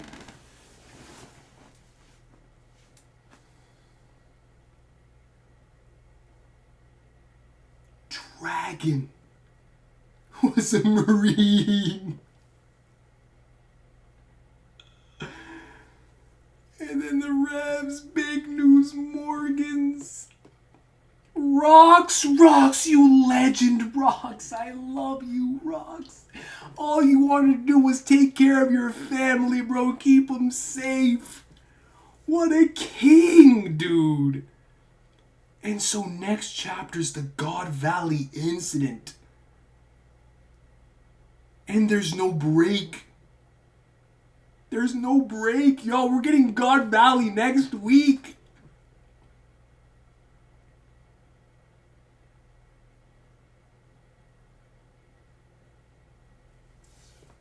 No wonder Oda has spent so long hyping up the God Valley flashback. Hyping up what we're going to get at God Valley. He had all of this in the chamber. Cooking. For the last 200 to 300 chapters. Since we first heard of Rocks, and then we transitioned to hearing about God Valley, the connection between the two.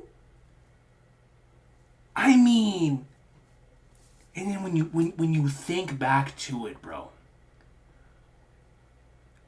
Oda specifically, in that Reverie stretch, we were introduced to the giant straw hat, the concept and idea of Rocks, as well as Instant Messenger Sama and the existence of Instant Messenger Sama, all in the same stretch, all very important to Oda. We cut back after Wano Act 1, and we see Blackbeard for the first time post-time skip. Excuse me. And then in Act 2, at the end of Act 2, we cut over and find and get an opportunity to see and hear about the God Valley incident. So it's like all this stuff that Oda was cooking in the background. I'm just getting slow pieces of information. Is now just popping off. It's just popping off. All types of payoff.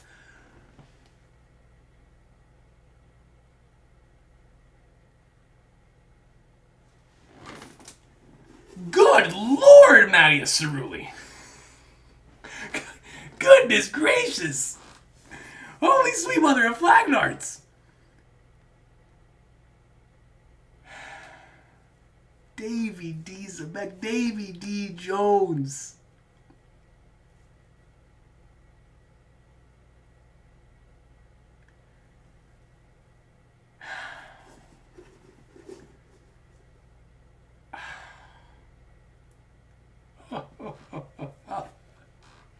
Give me a sec, Maddie. So then I'll go back to the supers. I apologize for not getting to the supers. I just can't believe this chapter, bro. Like, I think it was Josh Pointer that said, you can never predict this chapter. No! Who would have predicted a chapter would have Dragon being confirmed as a Marine in the same chapter as the Davy Jones lineage being connected to Rox and Blackbeard, and then Dragon being the one to save Shanks? Rox being the best father since Kuma. Best dads in the series, by the way. Whitebeard, Kuma, and Rox. That's the top 3. The order, we'll have to wait and see next week. Because Rox will be number 1.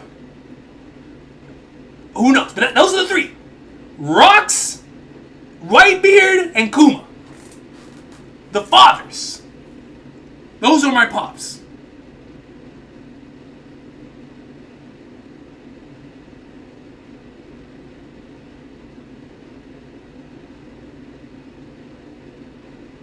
Final Saga Oda, yo.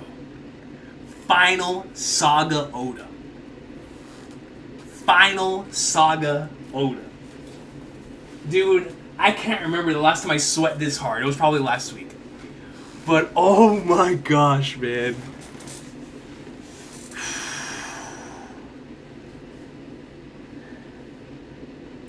Mattias Cerulli comes in with a 1000 ARS and says, Coach, this day has been crazy. Been playing Silk Song so much that I almost forgot there was One Piece, and to top it all off, today was the last game of Leo Messi in Argentinian soil. I saw that, yo.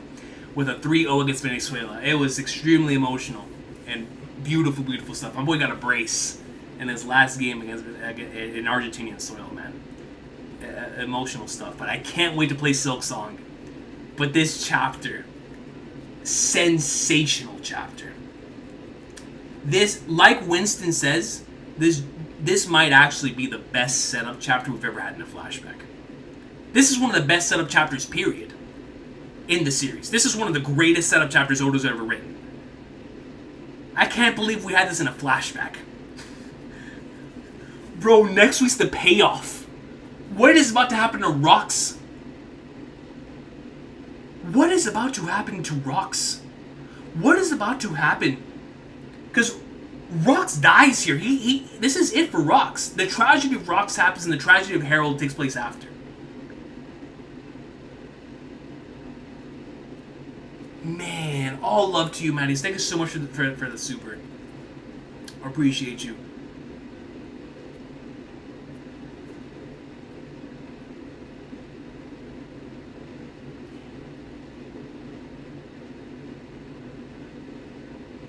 Dang, dude.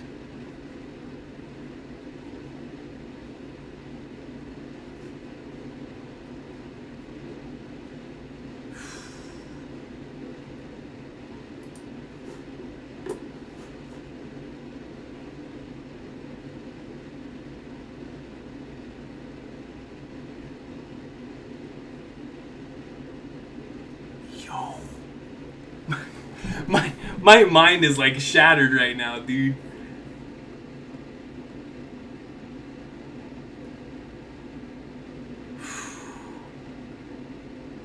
Alright. Let's start reading some of these supers. Let's start reading some of these supers. Dude, my boy Dragon was in the chapter and he did something, y'all. So Josh Pointer comes in with membership for 24 months, 2 years, and says, Garlic needs to go, don't hype because he shanks his dad. You know, he's a flagnard, but he still has a super cool design. He's a flagnard, though. I hate him. But I want to see what he does next. I really do. I really do. He's a piece of garbage. He is a piece of garbage. But he's the type of piece of garbage we'll have you tuning in next week to see what happens. You know what I'm saying? Oh, man, dude. So now I have to wonder about the individuals in God Valley.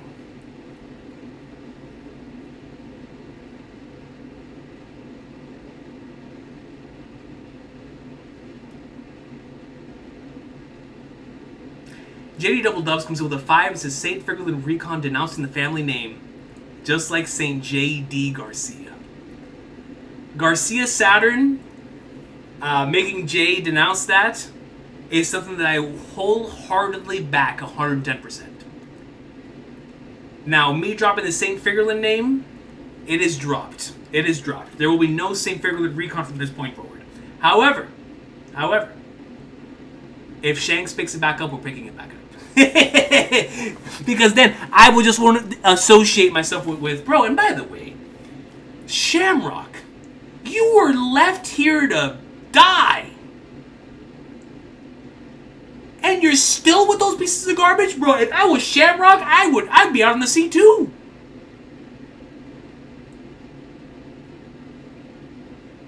I guess that's the influence of Roger. Roger's influence is what has allowed Shanks to remain outside of the realm. And even then, I'm assuming that it may have taken, because you see how much he wavers whenever he's talking to Buggy in the flashback. Even then, excuse me, it probably took until Luffy liberated him in Chapter 1 for him to truly feel like he was free, right?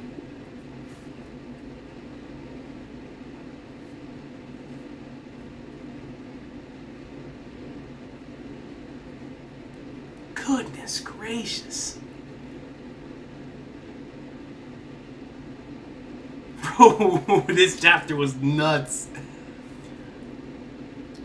Thank you, JD Double Up. So Akash Panda comes in with the 2 and says, Rox and Harold have a last drink like Roger and Whitebeard. That's so true. This is their last drink, man. This is the last time they'll see each other. That's beautiful. That is really beautiful. I did not think about that, Akash Panda. That's so true. Their last drink. Because Rox will die here on God Valley, and Harold will die at the end of this flashback.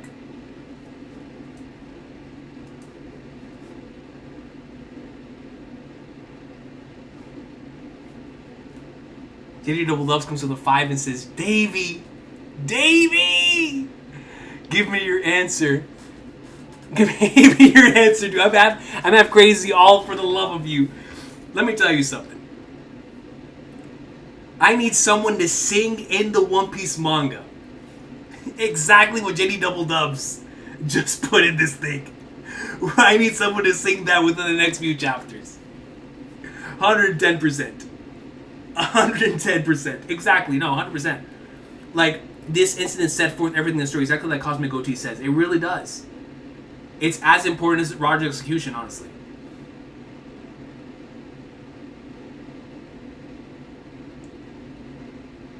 Thank you, JD Double Dubs. Then Akash Panda follows it up and says, Davy Jones equals Joy Boy. Blackbeard equals Joy Boy's descendant, unfit to be Joy Boy. So you're thinking that too, because I was thinking that, man. Because what other name would Emu go to this length to get rid of? You know what I'm saying? What other name? Like, it has to be connected to Joy Boy. And how interesting is it, right? That if Blackbeard is Joy Boy's descendant, he's unfit to be Joy Boy. Because I'll tell you what, Rox was fit to be Joy Boy, man. He was that guy. He was that guy, man. Thank you, Akash Panda. Elder Vault comes in with a 2 with a fantastic super chat, man. Fantastic super chat. And I'm gonna clap it up for it. And I'm gonna clap it up for it. Elder Vault says, Long ring longland skippers in the mud. In the mud. In the mud. Long ring longland skippers in the mud. For so many years, I have been told that the Dave Back fight is failing. For so many years, I've been told that the Dave Back fight is trash. For so many years, I've been told the Dave Back fight in both the anime and the manga is the worst stuff in the series and should not be watched. And yet I sit here today, patient as all flagnards, coming off of people tell me the same thing for Skypiea and the same thing for Thriller Bark. And you know what? We always win. People who didn't skip any arcs, we always win. Because guess what? You can't skip Skypiea. And guess what? You can't skip the back fight. And guess what? You can't skip Thriller Bark. So yeah, sit through those episodes you don't like because it's gonna pay off. Greatness pays off, man. You know what? People who skip arcs in this series are the same people who bandwagon onto other sports teams when their sports teams suck. But you know what? When I was struggling, right now, as a Manchester United fan, I'm not going to be a Liverpool fan. I'm not going to Arsenal. God forbid. I'm not going to Chelsea. You want to know where I am? I am still at Old Trafford because my team sucks, but by the Flagnards, they're still my team. And when the Eagles were losing each and every single year, being like, oh, we're just going to get out of the NFC Championship round. Oh, we're going to get knocked out in the NFC Championship round. We couldn't get out of it. We kept getting knocked out and knocked out and knocked out. But you know what? I stood true. We're an Eagle to the core. We don't skip games or arcs. So you know what, man? That's what it is. I finally figured it out. Finally figured it out, man. That's what it is. That's right. Arsenal is most certainly the Earth's crust. But once again, I cannot speak to the Arsenal crowd now because we lost to them. We lost to them. You know what I'm saying? But on a serious note, all jokes aside, if anyone that is watching this skipped any arcs within this series, you gotta go back and watch them, man.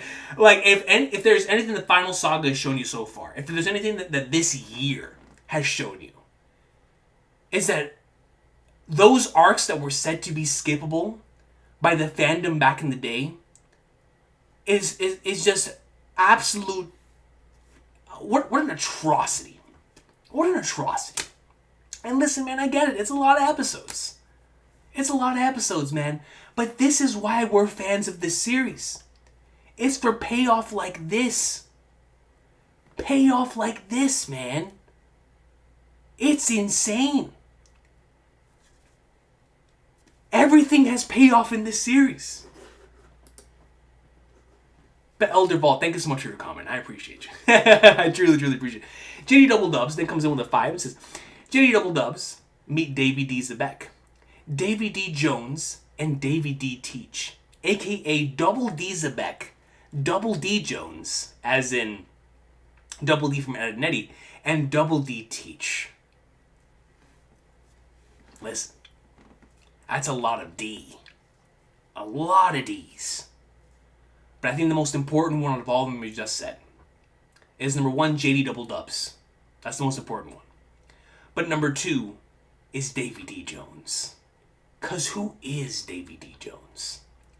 Davy D. Jones is undoubtedly connected to the very first pirate. So either Joy Boy and Davy D. Jones both were a part of that initial Great Pirate era. Or, I'm sorry. We know that Joy Boy was the first pirate. But he's either the Blackbeard to Joy Boy's Luffy in that era, or we're going to have like a flip of the script where we're going to have Joy Boy being Davy Jones, and then someone else was like Luffy's ancestor, which to me is extremely interesting, because it goes to show that Blackbeard had all the tools. Both Blackbeard and Rocks had all the tools to be Joy Boy, and something stopped them. Fate, destiny, and decisions stopped them from doing so. And it goes to show that not everything will be about lineage as well, which is a big thing in One Piece too. But how insane is that? Davy D. Jones, man. Double D. Zebek is a great name, by the way. Double D. Zebek is a fire name. That is a fire name. All love to you, JD Double Dubs. That is a factual statement. Goalie comes with a 5 and delivers the best comment. It says, chapter of the year until next week. That's literally this series. Chapter of the year until next week. That's just what it is. That is just what it is. Akash Panda then comes in with a 2 and says, Dragon learned parents' weakness stuff from Zebek. You know what? As long as he didn't learn from Garling. Zebek is a phenomenal parent. So as long as Dragon didn't learn parenting from Garling, we'll be okay. We will be okay. We will 100% be okay. So as long as Dragon learned parenting from Zebek and not from Garling, we will be alright. Akash Panda then follows up that too with another one that says, Luffy and Roger from East Blue, while Rox and Blackbeard are from the West Blue. Yeah. It's a good point. East versus West. Dang, Oda really thought a lot of this stuff out, man. You know, even if it wasn't obviously from the very beginning. But I think from Rox, from when he started the inception of Rox as a character, he really put a lot of thought into this. You can tell. You can tell. Because so much of it is connected. Rox, Emu, Blackbeard, Shanks, God Valley, the Celestial Dragons. So much of it is connected. I didn't even think about that. You're so right. The whole East versus West thing going on there. And then Akashman follows that up with, Zebek and Roger both died at their places of birth. Yeah, Roger at Logetown. And bro, Rox is going to have one of the most legendary deaths ever, man. Rox, because obviously Roger's death kickstarted the series, so I don't think anything besides Luffy's death will ever surpass Roger's. And White, like when you have Whitebeard and Roger having as legendary deaths as they did, for men of their stature, only someone like a Luffy or a Rox could match up to that, right? But I guarantee Rox's death, I don't even want to think about it, man, because he's such a goat. But you know what inevitably happens.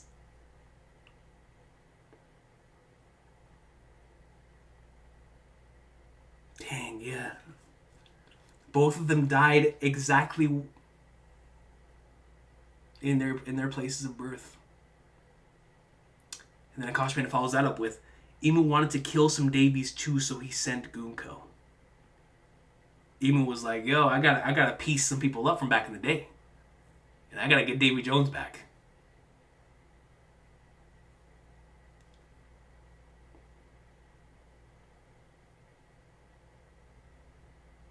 That is... So now I'm wondering how we're gonna get the Gunko Brooks side of things in Elbaf. Because I'm assuming when we get out of this flashback, we're out of this flashback. So do we spend any amount of time with Gunko and the whole Brooks stuff in this flashback?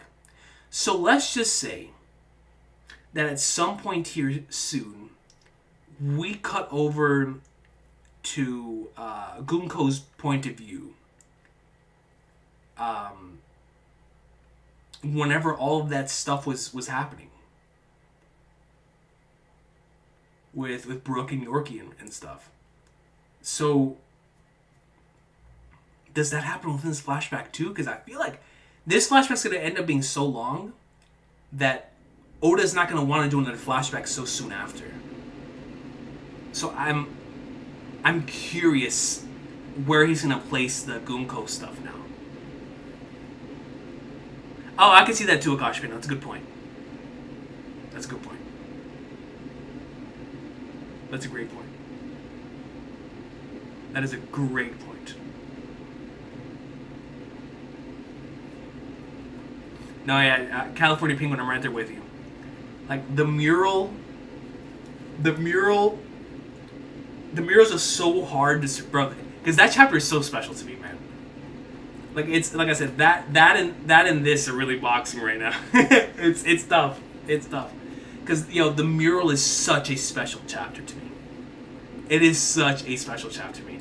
The mural, I still think about the mural. You know what I'm saying? But this chapter was so special. This chapter was so special. Super, shout out to Subra, yo. Subra comes in with a 40 and says, Monkey D Joy Boy, or Joy D Luffy incoming. So Subra, you're looking at it from the perspective of Blackbeard, or Davy Jones was the Blackbeard of his era, and Joy Boy was Luffy of his era. And what we're gonna see is a confirmation that Monkey D Joy Boy was the first pirate or something. Okay. Listen, with everything that's going on right now, I cannot rule out that possibility. We're definitely seeing how important lineage is in this series right now.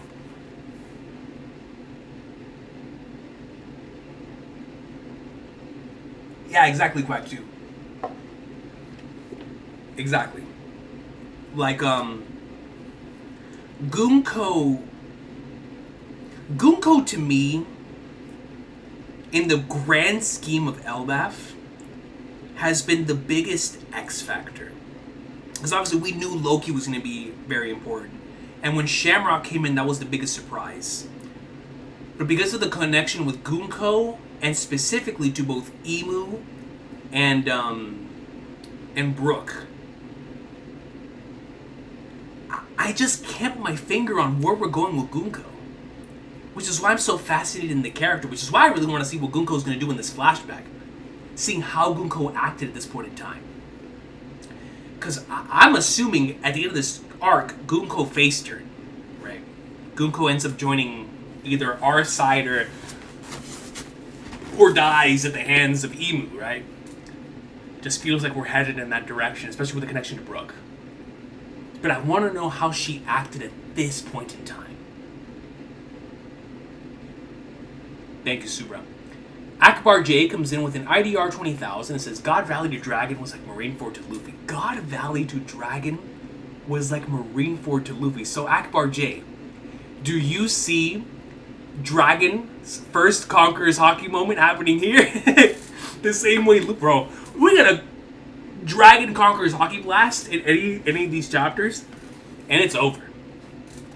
It's over, man. It's already the best flashback. It's over. It's flipping over. But I could definitely see where you're coming from with that comparison.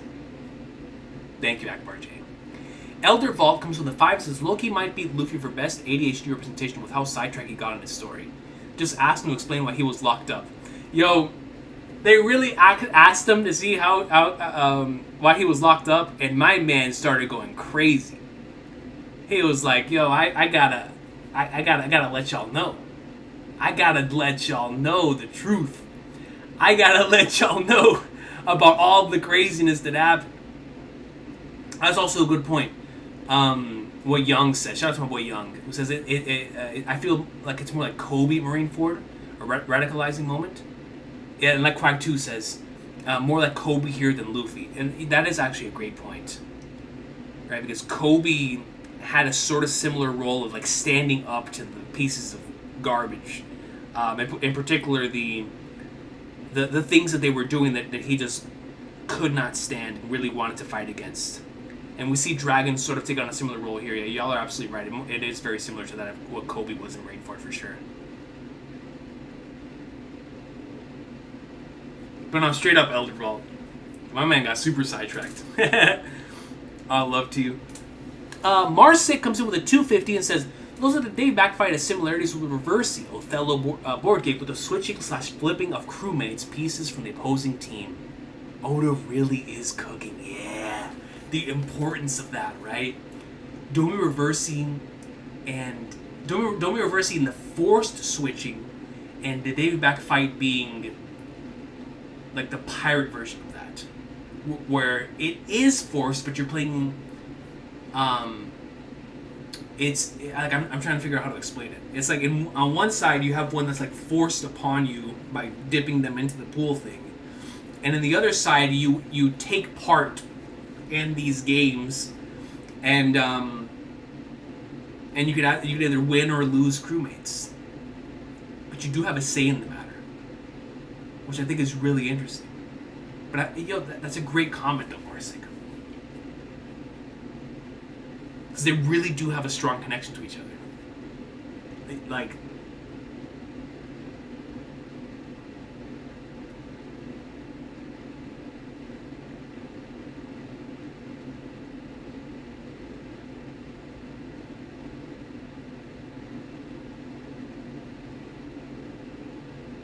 Yeah, yo, shout out my boy Manu!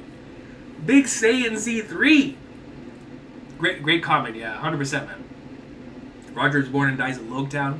Sebek is born and dies at God Valley. It's so cool the way he does those parallels and comparisons. But Marsick, going back to yours, I also love your comparison here, because it's so true. Especially with the whole game board aspect of it all. And the flipping and switching of the crewmates and pieces. Really goes to show the differences, right? In how pirates operate and how someone like an emu would operate in that scenario.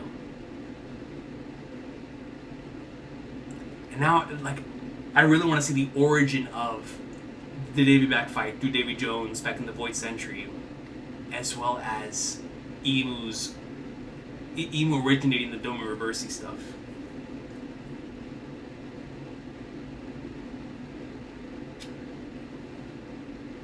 Thank you, Marsick. Fox Tamer MGO comes in with a SAR 100 and says, Coach, if Dragon saved Shanks' mother, she's a Davy living in Zebek's hometown, and married her, this means that Luffy is Shanks' brother, and that Luffy has the blood of Davy/Monkey. Shanks is special with a Davy/Noble blood. Wait.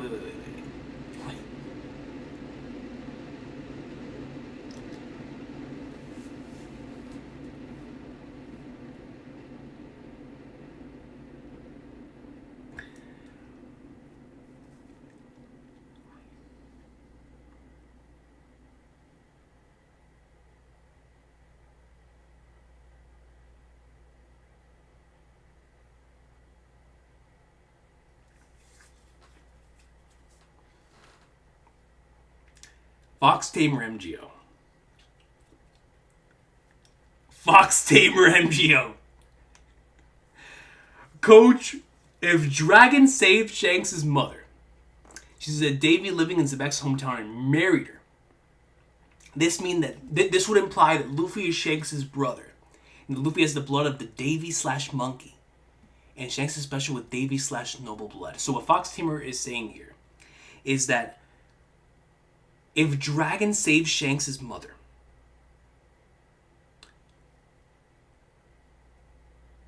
and marries Shanks' mother, after all of this is said and done, which is, because it's One Piece, mothers don't usually make it out of scenarios like this, but hypothetically speaking, if Shanks' mother does make it out of the situation, and this is truly Luffy's mother as well, then that would most certainly imply that as well. That would imply that. That most certainly would be the case, which would be nuts. Yeah, I'm right. I'm definitely right there with you too. That I think that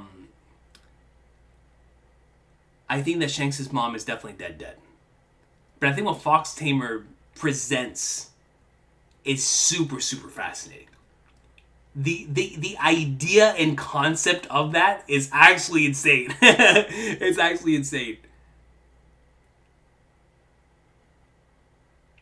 No, for sure, Akash Panda, definitely.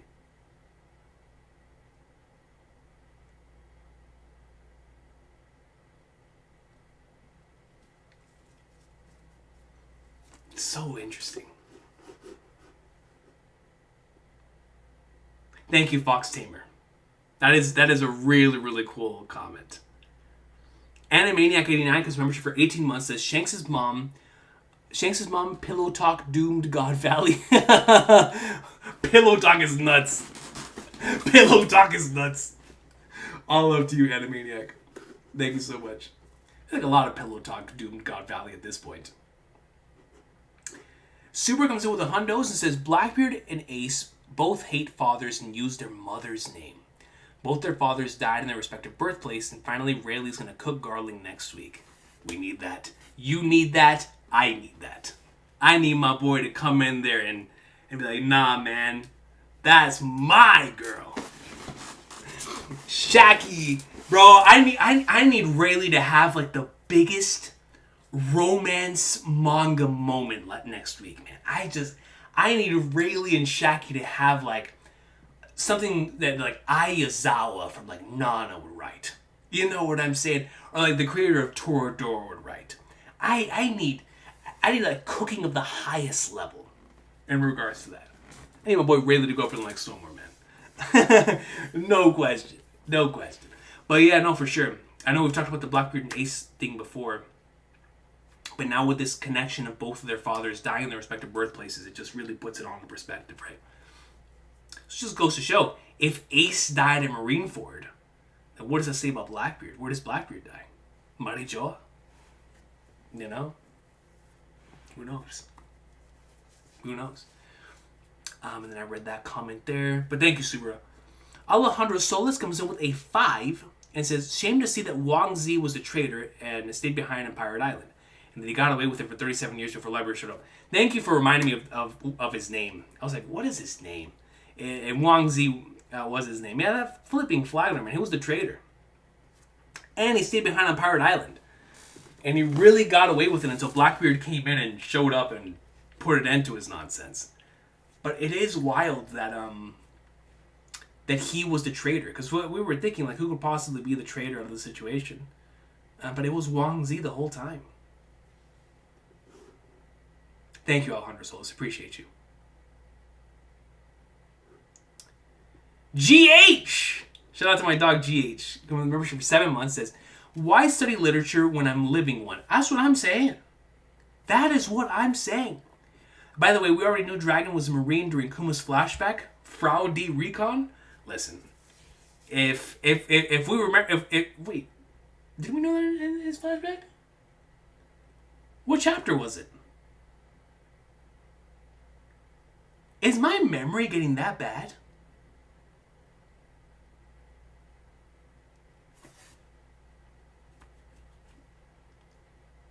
Is my memory that bad? Did that really get confirmed?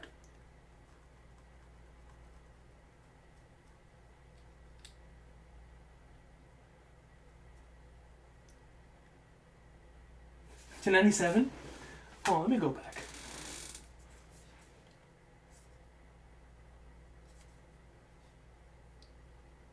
Yo, I'm a fraud for real. I honestly don't remember this. And I just watched the flashback in the anime.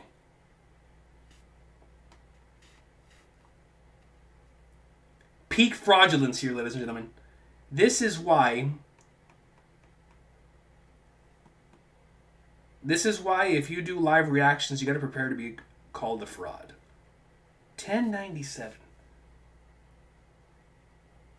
Oh, no wonder. I couldn't possibly process this. This was in Kuma's flashback. Right? So, like, for some reason, going back and seeing this, like, yeah, of course. I was crying every week. I couldn't process this. Y'all can't blame me. I cried every week this flashback happened.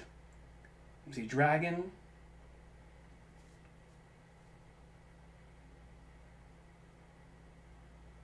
There it is. I spent some time in the Navy. That's right. He did say that.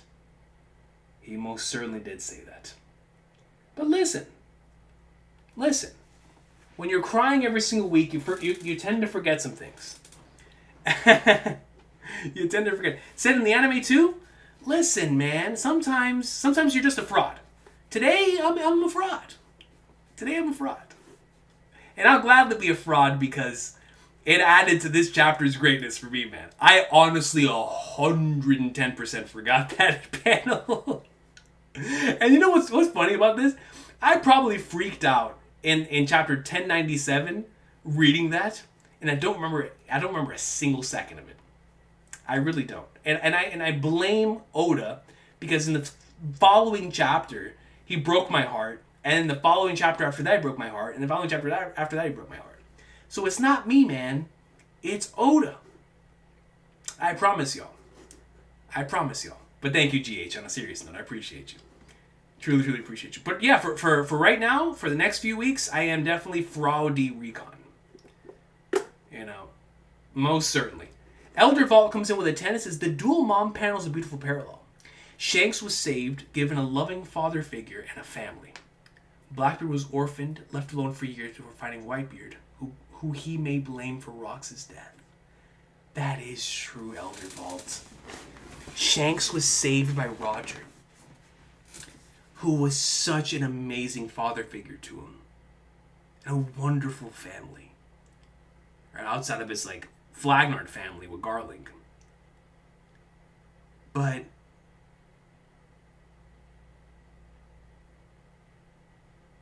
that is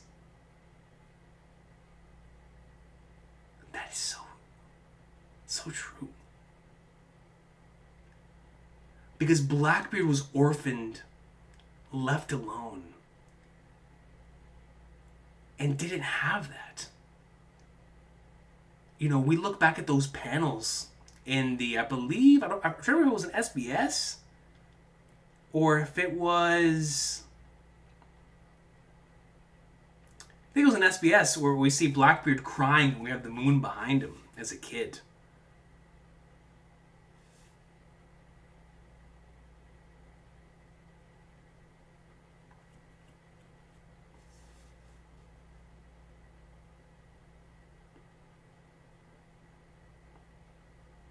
But it just really goes to show that even in your parents' best intentions, sometimes there are just things that are out of your control. Rox wanted nothing but the best. Nothing but the best for Blackbeard. And yet he ended up being the way that he is outside of his dad's control.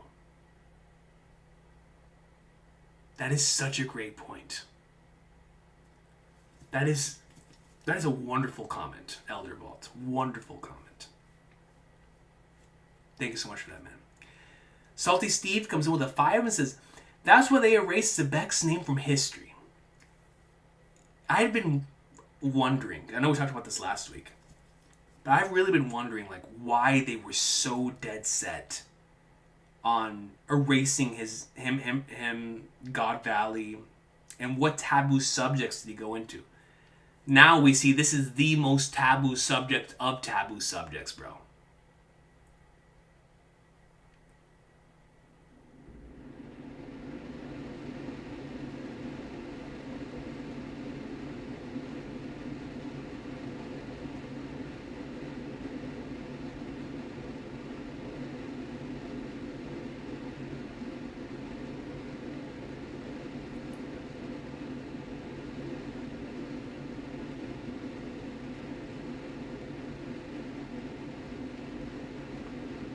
Now that you bring that up,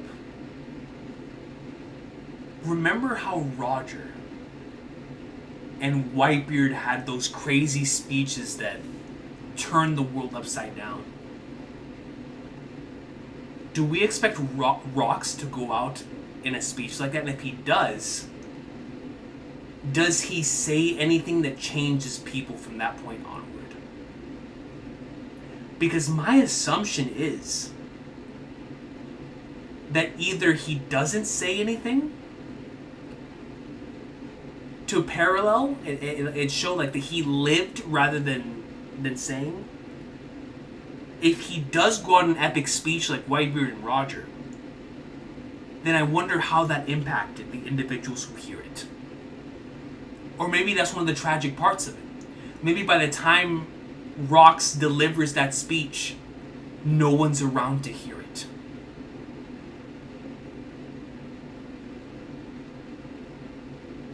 No one except for maybe I don't know, Harold or whoever else is still around.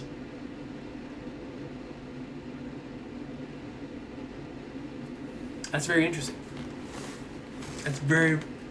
I'm glad you brought that up, Salty Steve. Thank you so much for that comment. Beat Muddy!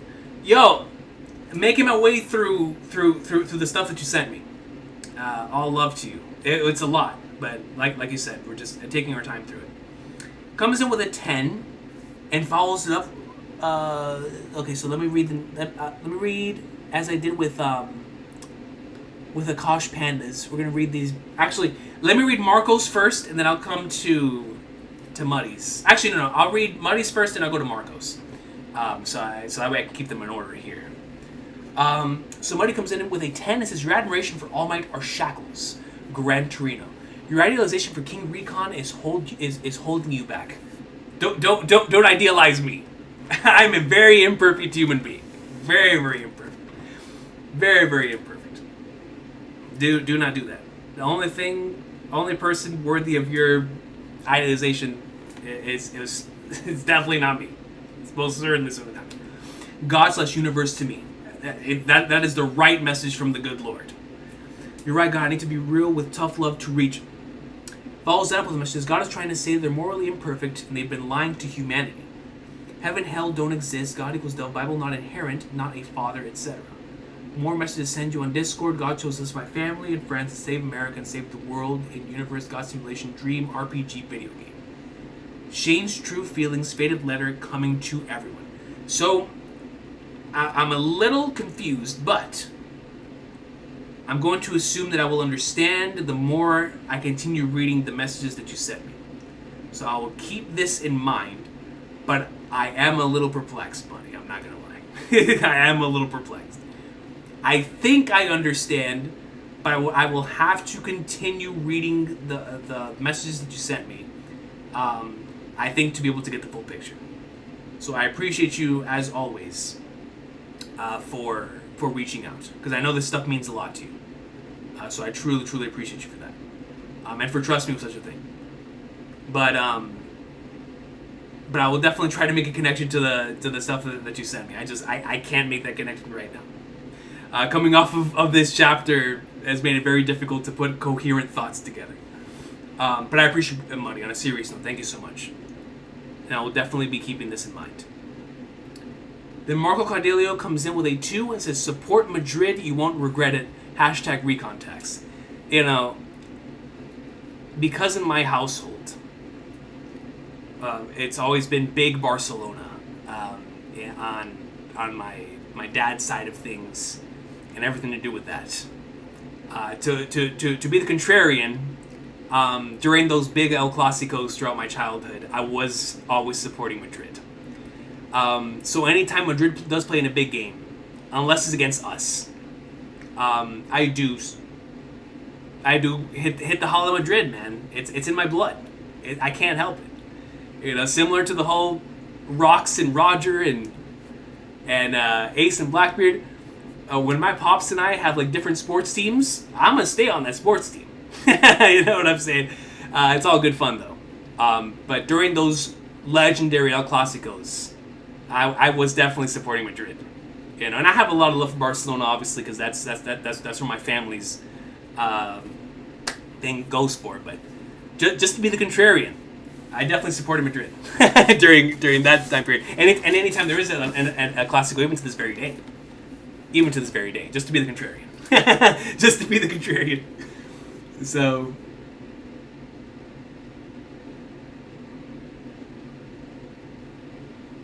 Okay. Let's go ahead and see here. Once again, man, I truly appreciate everybody for stopping by tonight. Special chapter. I am, maybe forever will be. It looks like my ability to retain information in the series has been significantly altered post Xenoblade. Post Xenoblade, I can no longer retain the information. Oh, our Japanese friend sent a message. Let's go ahead and read that here.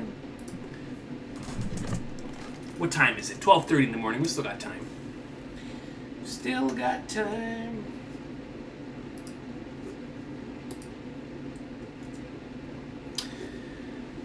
So, our Japanese friend comes in and says, Monkey D. Dragon saved Sabo from Shanks. Monkey D. Dragon saved Sabo from... I'm going to assume that is a mistranslation. Now that we know he's in the Navy, it's hard to understand his relationship with Sakazuki and why he harbors so much animosity toward him, 100%. And why Sakazuki harbors so much animosity towards him, right? I always think back to Marineford and like the whole Dragon no Musco, right? And the way he immediately switched over to Luffy in that situation. On Akainu and Dragon's relationship, it's been a big talking point in our community for a very long time. But now, with this week's chapter context for me, it's big. It's huge. It's huge. And I'm looking forward to seeing more of it. The two are on the same page, so perhaps there's some kind of grudge surrounding the God Valley incident. Absolutely. Absolutely. And now that you put it that way,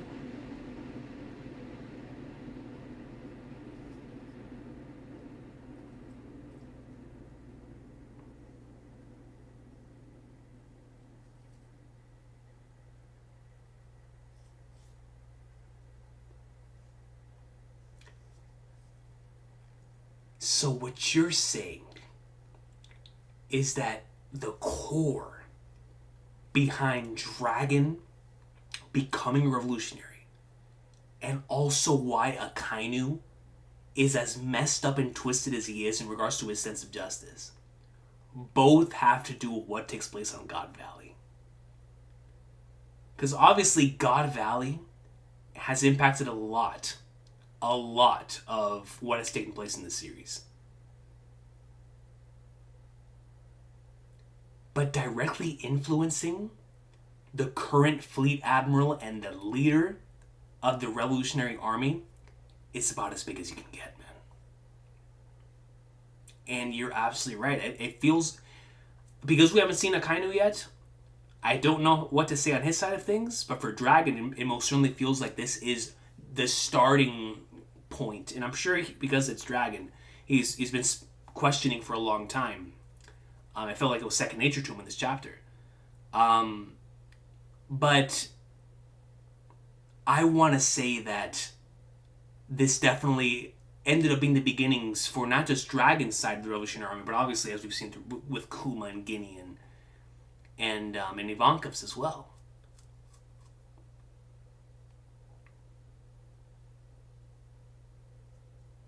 But the Sakazuki side of thing fascinates me. Like, what happened on God Valley radicalized Sakazuki as well. So if we do see him next week, that would be interesting. To see how Akainu pre-God Valley and post-God Valley reacts to all this information. If he's going to end up being here anyway. It's a great comment, my friend. Thank you so much for that.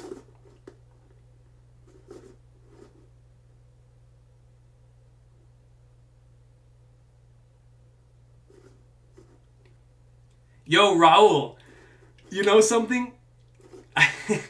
I the other day, I put out a tweet saying that One Piece has hit like this was back when what was it? It was when Emu showed up in God Valley, or it showed up in on Elbaf, and I was like, yeah, One Piece has officially hit that point in the JRPG, and we start introducing like all the crazy stuff. Right, and have like all like the religious references and all that. And I put a picture of Florentino Perez in there. And listen, man, Madrid. There's been some to put it lightly. There's been some questionable things throughout the years in regards to how that not only that organization has been run. But also in the way that certain games have gone, right? Same thing with like some people have said for like the Kansas City Chiefs or whatever. But with Madrid, it's mainly all jokes. But it is very interesting, and I've most certainly made the connection to the whole WG thing as well. But I still love them. I can't help it. It's a part of my nature. It's a part of my nature.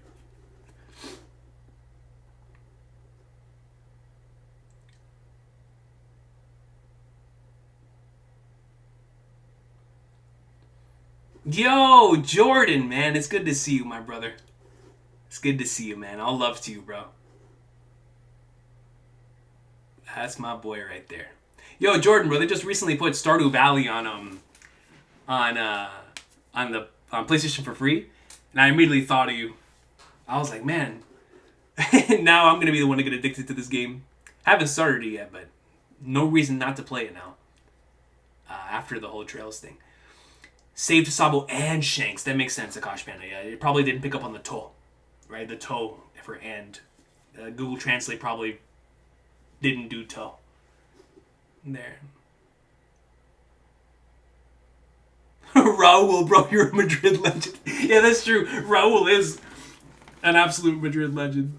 And he's over here going against it, man. Recon, do you think God Valley could be the setup for Dragon getting this fruit and starting the Rev Army? So I saw somebody put something up earlier for... Was it Young? That put up something for Dragon. On how Dragon could have opened the chest that gave him his fruit, and then he might have been the one that put Shanks in that chest. I saw someone put that comment earlier. I thought it was very interesting, and I wanted to get to it at the end of the supers.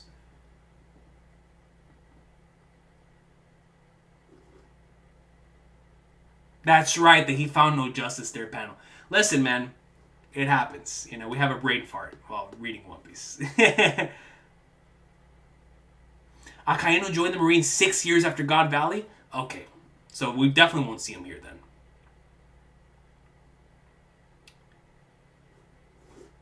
Davy D. Jones versus Instant Messenger Sama, who wins? I think history has told us, Quag 2, that Instant Messenger Sama wins. You know what I'm saying? I'm assuming Instant Messenger Sama wins. However, because it's One Piece, we know that there were underhanded tactics used. So my assumption is, and 99% of the time, Davy D. Jones wins that fight. 1% of the time, Emu wins the fight, and that's what actually happened in history. My assumption.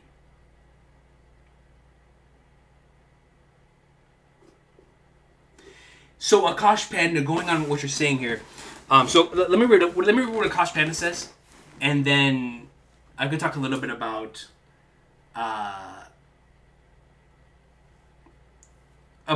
what I'm thinking right now with Gunko showing up here. So Akash Panda says, Rocks took too long to get to Marijoa, and Emu descended to God Valley and killed Rocks. This is interesting, because what I think happened to Akash Panda is that Emu's plans were accelerated once Garling brought the idea of the Davy clan still being around to Instant Master Sama. But what I'm interested in is why Garling would know the importance of the Davy clan thing. How privy is Garling and maybe some of the other Holy Knights to what's important to Emu? Because the Davy thing feels like extreme. I'm talking extremely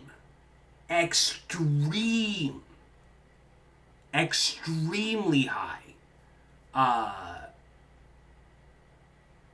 confidential information.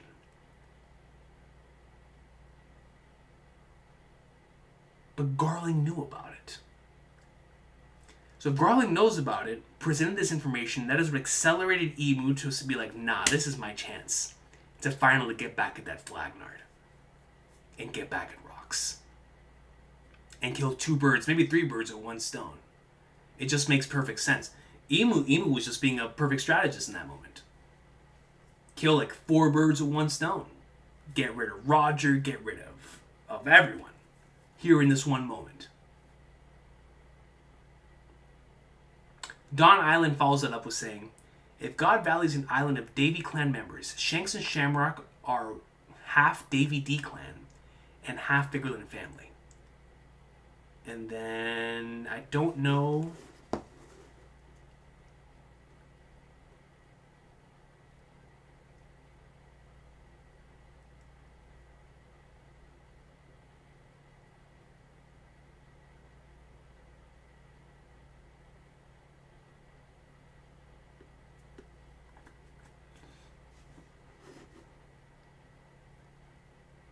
No, I don't see the second part of your comment, bro. But just based on the first part of your comment, I just say I got some supers here. But just on the first part of your comment,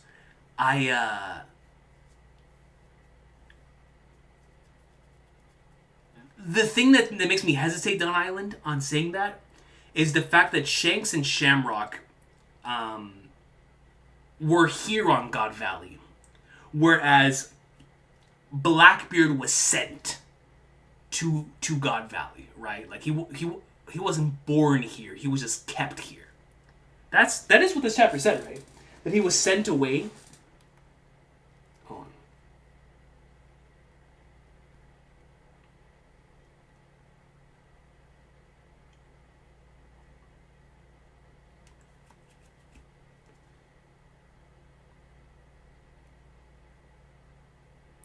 2 years ago, I had a kid. To keep him totally safe, I sent my family away back to my hometown and told him to count on the Davy clan. So,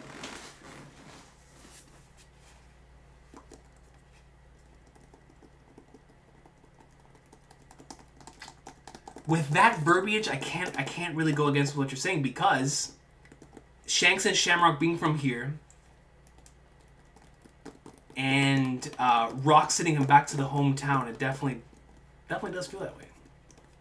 Like they are both, bro. There's no way Shanks and Shamrock are Davy D Clan, but we don't know what Davy D Clan is. In regards to how many people from God Valley are Davy D Clan, because they said this is the first time in 800 years they found somebody who's Davy D Clan. So that would imply that Rox's lineage connecting to Blackbeard may be the sole Davy D Clan lineage that's here. And Shanks and Shamrock may not be members of the Davy D Clan. Unless that's why Garling put them in treasure chests. Well, technically, he didn't even put them in. He wasn't even the one who put them in treasure chests. Because what this chapter showed us is that he left them all to die. He left the babies to die, and he nearly killed them all.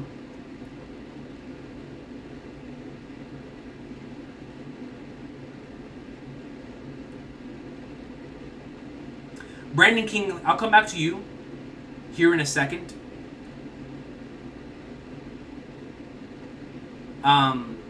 And let me read these supers real quick. So Ace 2532 comes with a 5. Shout out to Ace and says, "What if Dragon gets the wind fruit out of one of the other chests and uses it to help Ray, Gloriosa, and Tritoma hopefully rescue Shaki?" Oh, I would love that. He gets this Logtown moment. We get to see Dragon actually have confirmation for his fruit, and then he helps out Rayleigh, Gloriosa, and Tritoma, and is one of the reasons why they're able to successfully escape. I would love that. I would really love that. Not only would it give us confirmation for his fruit, which would mean that when we get to the present time, we wouldn't need to have an explanation for it. We would just, next time we see wind in the manga, we're all losing our minds. So I think it's a good time for us to have his fruit revealed in the flashback like this. So when we get to the present time, see like the wind moving crazy, we're like, oh my god, it's Dragon. You know what I'm saying? I think it's about that time of this in the story. So, because we already act that way anyway, we just don't have confirmation. So, the only other time I could see Oda revealing his fruit is going to be whenever he fights. So, why not just reveal it now, get us excited, so that way when next time we see wind in any capacity, we're like, oh my god, it's Dragon time. You know, so I can see it. I can see us getting the fruit revealed now. That'd be so awesome, dude. You just see him use it for the first time, allowing them to escape, they all blow off. And it might not just be them. You know, when Roger's ship gets sent in one direction, because obviously he's gonna hand off Shanks over to Roger. So they get sent off in one direction, others go in other directions. That would explain how they all got away quickly from God Valley and didn't get absorbed by the explosion. Thank you, Ace. Oh, Muddy follows it up. Do you want to speak on Discord? Easier to explain there. It's definitely send it to the messages. I'll get to it whenever I finish reading the message you sent me so far. Don't forget about DVD Jones's power-up, though. Blu-ray DVD Jones. I don't know if anybody wants to mess with 4K Blu-ray DVD Jones. That might be the strongest character in the history of the series. No doubt about that. Dude, it's free now, bro. It is free now. Laporta and Perez or Gordo says? That's facts. Got a few important things to tell you right now, Coach. Let me know, Vortex. Let me know.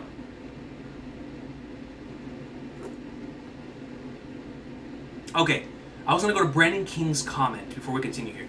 Do you think perhaps Dragon found his fruit in one of the chests and in a panicked moment hit Shanks in the chest to save him? Inadvertently meaning Dragon carried the torch to his own son. So, I love this comment. So it was Brandon King that posted this. That thought was so interesting. I really like that idea, and it would be very One Piece. Very One Piece to have the treasure chest originally have something of different value, like a fruit, and then Dragon places what is extremely important to him in that moment in Shanks to ensure his survival, puts him into the chest, and sends him away. I think also from how many biblical references we've got in this arc, it would just add to the amount of biblical references we've had in this arc with having something like that happen within this series, by having Dragon do that. So I think in and of itself, just Dragon being the one to put Shanks in the treasure chest for Roger to open makes a ton of sense to me. But for it to come out of the thing where the fruit is also is just perfect.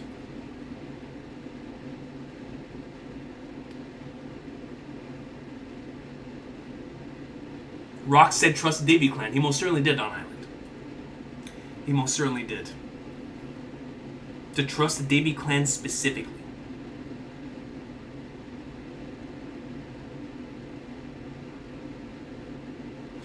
But it just makes you think. Going back to your comment on Island. Hypothetically speaking, if Shanks and Shamrock are like half Davy, Blackbeard being Davy, what does that mean for when Shanks and Blackbeard clash when it happens?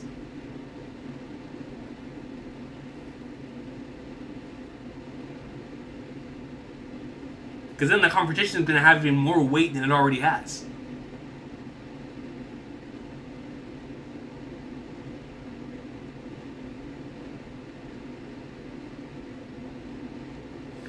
That's a great point, Leonardo. They said in chapter 296 that they had 13 special rabbits to hunt. How many are Davies?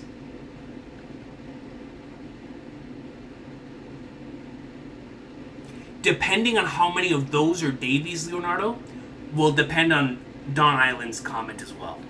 Because Don Island was talking about how many other individuals, like Shanks and Shamrock, whatever, are also Davies here on God Valley. And I think we'll find that out once we see the other rabbits, quote unquote.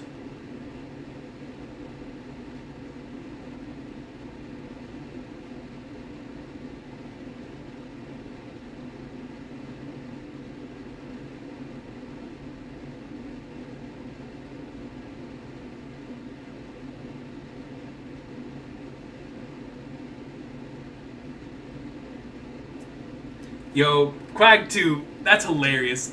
No way the world government let Teach become a warlord if they knew he was of the Davy clan. They're not beating the buffoon allegations. Yo, that is so true. So true, bro. Yo, they can't beat the buffoon allegations. But you know what? The closer we get to the end of the series, the more we understand that the WG, this entire series, had just been a bunch of hilarious cartoon villains. And we know that cartoon villains always end up being the reason for their own downfall. Due to their own stupid choices and always letting stuff get right under their nose. So intelligent for so many things, and the most obvious thing they don't see. So if it's just them being classic cartoon villains, then that's just wonderful. And if it's just the WG being buffoons because they're buffoons, that's also wonderful. That's so true, though. Shanks' mom told Garling her true name, Davy D, because she loved him. And Garling killed her and sold her entire clan out to Emo. Oh. That makes sense as to why he... because I was trying to think, why would he kill her besides being a scumbag? But if he killed her with that in mind, then that most certainly does add weight to what Dot Island was saying earlier.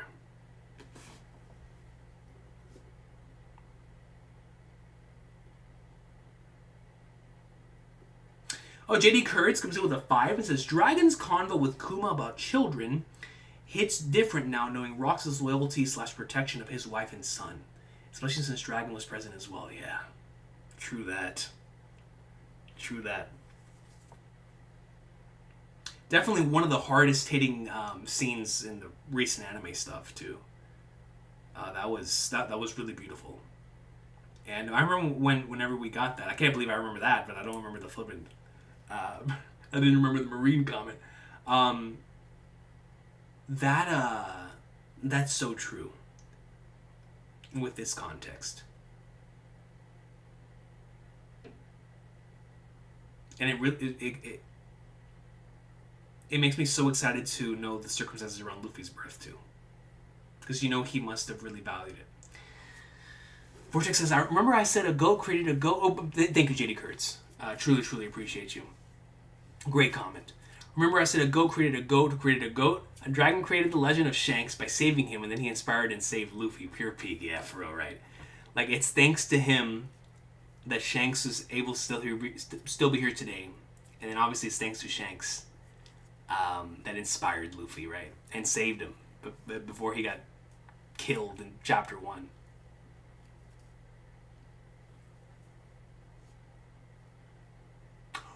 Oh,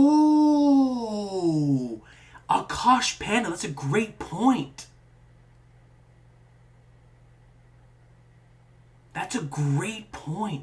So Akash Panda, in response to what Quag2 says, I think they did not know until he managed to eat 2 devil fruits in Marineford. Yeah. Oh. So that's why his body's special and he's able to eat more than 1 fruit. The Davy lineage.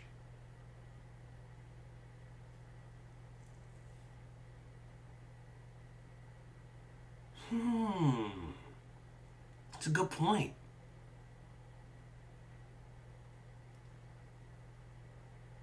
The whole saga's been biblical. The first main character we were introduced to was Lilith, yeah.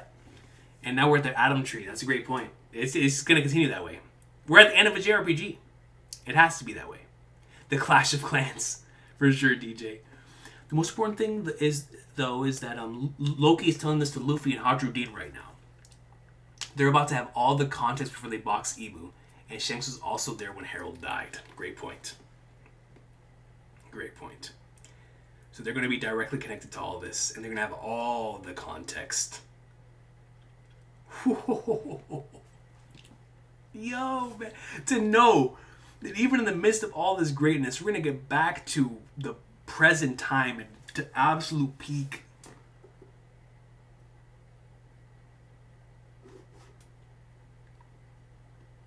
Josh Pointer comes in with a 2 and says, Vinsmoke Romeo upscale. Might be factual. That is definitely factual. Thank you, Josh Pointer.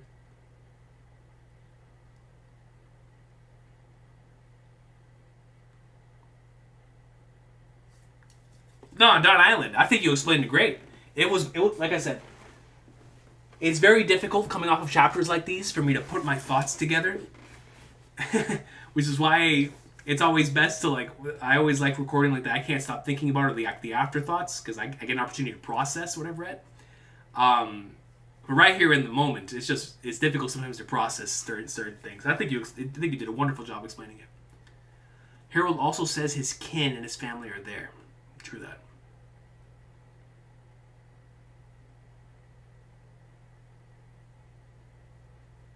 That's true, Mason. Right before his victory royale, my man's gonna get stream sniped. I believe Dragon saved both twins. He took Shamrock, but when he eventually just like Shanks visited Holy Land, he stayed there. So you think he does save both twins? Yo, Tusk!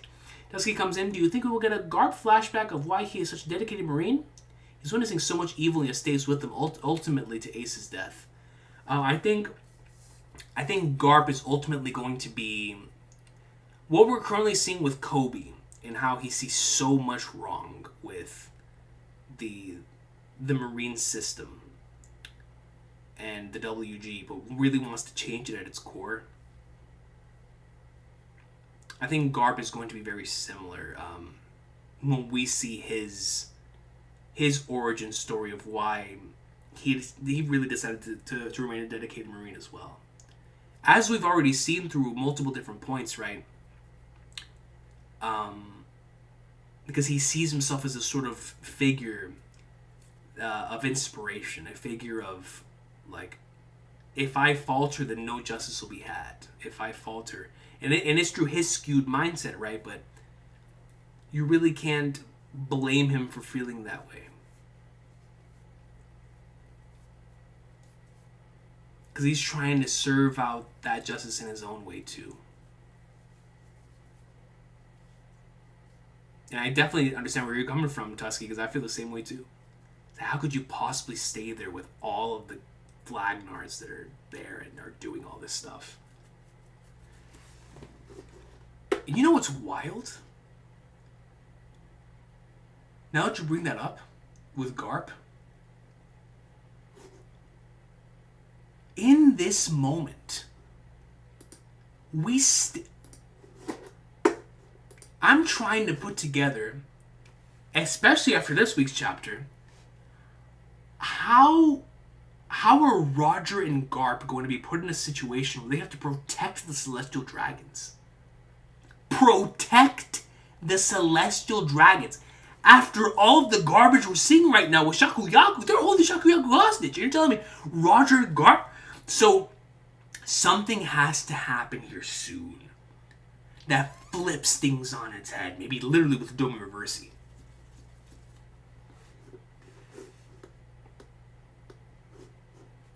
Akash Panic goes to the 5 and says, Holy Knights don't have to hide in cloaks when they meet with the Elders, like Garling in 1158. So it was Shanks in 907 who met the Elders in a cloak. So you believe that at this point in time, it still is Shanks and not Shamrock in 907. I like where your head is at. So I'm going to have to hear Shanks' rat for a few more years. But I'm down with that because I think it adds a lot of weight to who he potentially was talking about, who the pirate was he was talking about in that chapter.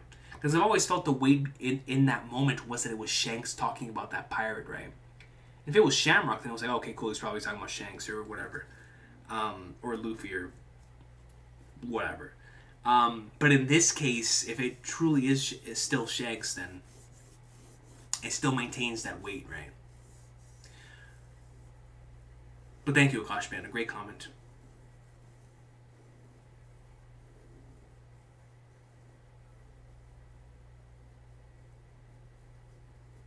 The world's greatest gunslinger.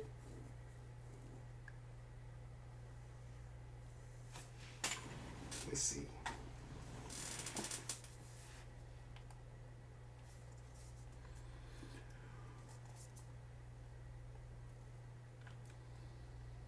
You said it was where?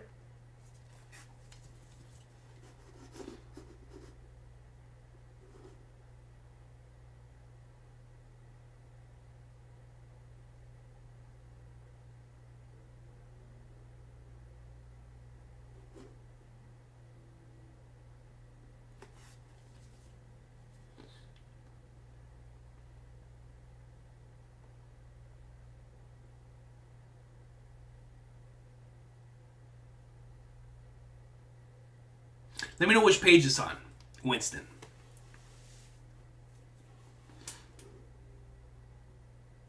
If Dragon saved Teach, Teach seems old enough to be conscious of it. So it'd be crazy if Blackbeard still decided to attack the Rev's original base. I think it would definitely add to his layers of complexity, Quack 2. Everything that we're learning about Blackbeard here, and about his origin, is so interesting. Because I've always felt he was one of the most interesting characters in the series. That's one of the reasons why he is one of my favorite characters in the series. It's because of the different ways that we have a character that could represent so many different things within the same series, while at the same time keeping core to the message of the series of dreams never end, and believing in Skypiea, believing in Luffy, but at the same time doing so many other things, right? And it's like when you have chapters like this, you understand. You really do. And if he was conscious of the idea that if Dragon was the one that saved him, that Dragon was the one that saved him, then it's like, man.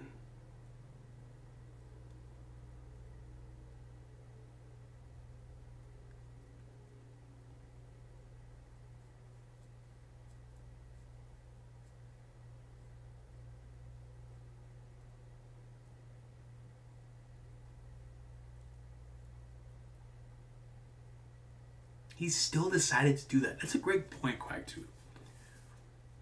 Just continues to add layers on Blackbeard. Sengoku propaganda. Ultimate Power says, yeah, very well could be.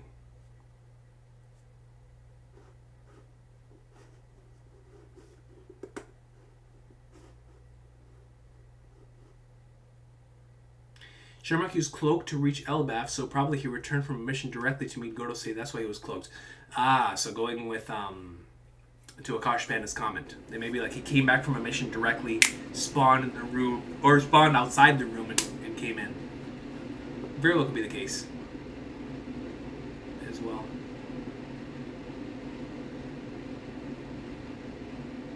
That is true. Blackbeard is not known for that. Shamrock Fagerlin comes in with a 100 and says, Omar. Smith comes in with straight into the name. Omar, this chapter made me question the morality spectrum of Garp even more. If a 17-year-old dragon can see the evil and redeem himself, why not Garp? So I think we've already gotten an answer to that. Within Garp's interaction with Kuzan. Because I feel like we understood so much about Garp and why he stays true to his people that represent the Marines. Imagine Garp defecting against the Marines when, as he said, and now we especially know in this chapter, his son defected, Kuzan defected, two individuals that are obviously, and then he wanted Luffy and Ace to become Marines. So when all of these individuals didn't end up following his path, who then would be able to take the torch that he wanted to pass on for his ideals and the way that he believed a Marine truly should be like? Even if his bosses and the individuals that he serves are the biggest pieces of garbage on the planet, he wanted to prove to the common populace of what an actual true Marine soldier should be like. And that's where Kobe comes into the picture. And so, perhaps, there is a reality where now it would be okay for someone like Garp to defect because Kobe and Sword are carrying on his legacy. But I also feel like because of that, Garp would never defect. As bad as that organization is. Because Garp isn't looking at it from the lens of the people that he's serving under. He's looking at it from the people that he wants to protect. The people that mean a lot to him. Right? What the Marine should be. Similar to how Kobe looks at it as well. So that's the way that I see it. Because he most certainly, that's what makes Garp such a fascinating character, is that he is able to be an extremely morally great character from that sense. But I most certainly understand the frustrations around it. Absolutely. As always, very selfish, for sure.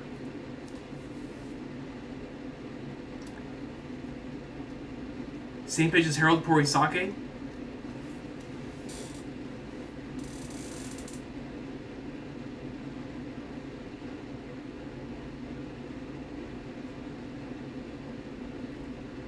Oh, I see it right here. I see it right here. It's a great find, honestly. Didn't even peep that.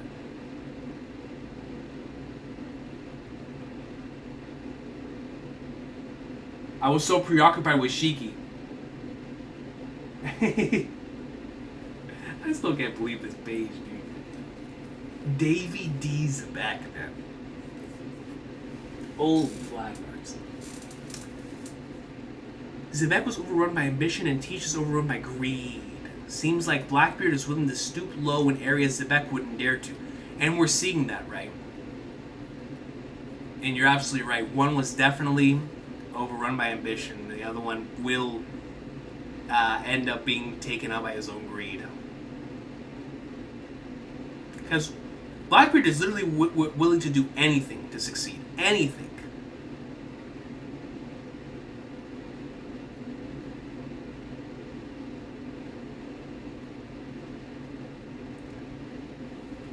Oh, check Discord, superset. Where's my phone? That thing go flying? One of these chapters? Where is my phone?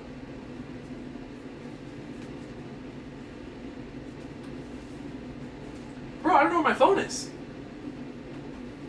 I genuinely don't know where I put it.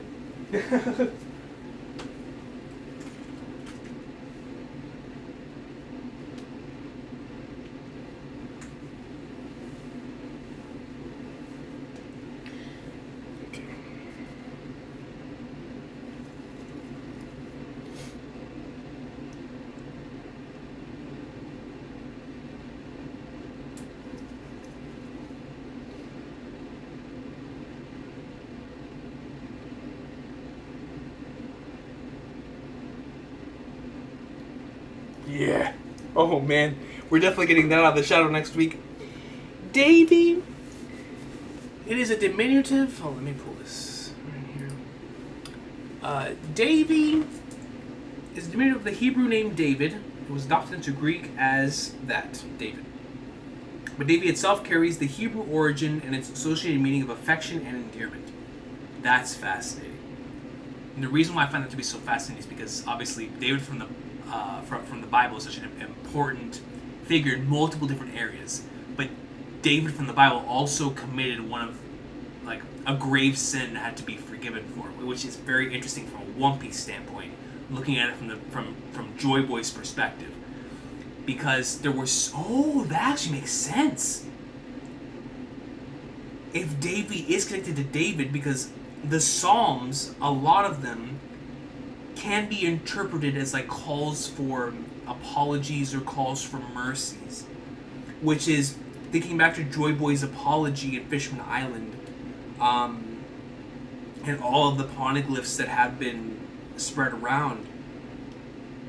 That's interesting.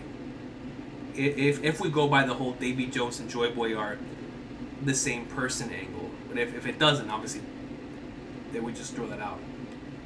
But even just from the lineage, right?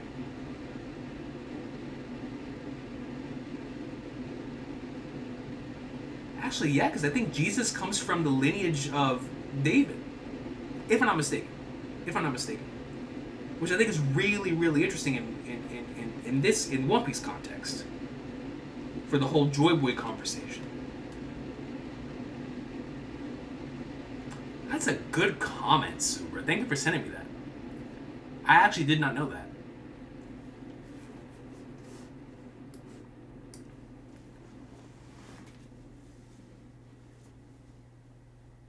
Yeah, no, Mason, it's really sad. It's really, really sad what was happening with Harold and Rux. Because they are each other's best friends. 11:08 adaptation this Sunday. Oof, what am I going to do? Because I really want to see that, man. I want to see that so bad.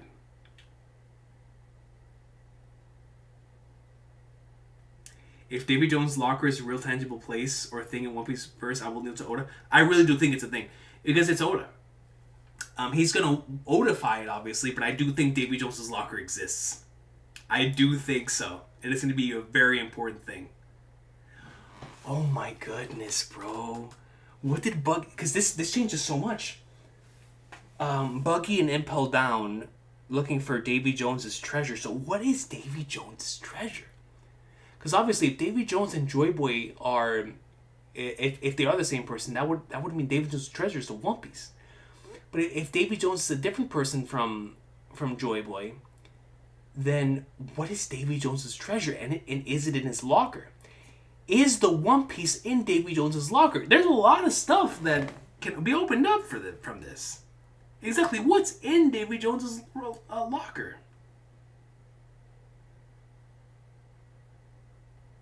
You can't get any more piratey than Davy Jones' locker. You know what I'm saying? You just can't.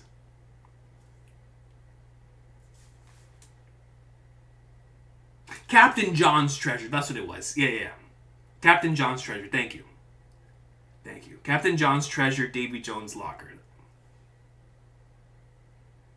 That's what it was. Captain John's treasure.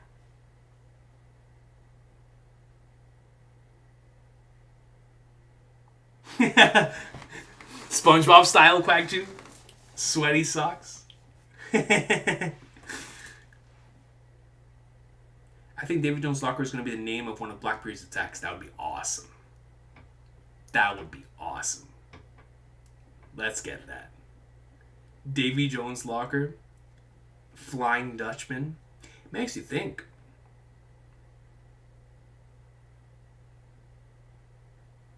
Because we know where the Flying Dutchman is right now. We also know where the Noah is. Both of them under the sea. Obviously, because the world got flooded, but... Joy Boy's promise was to never destroy the world via a flood again.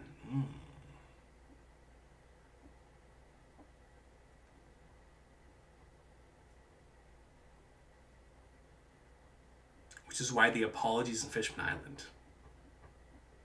I'm picking up what you're putting down, Brandon King. I'm picking up what you're putting down. If we see Mr. Krabs by chapter 1347 of One Piece, it's the best thing ever conceived in all of humanity. We should get a Mr. Krabs sighting soon.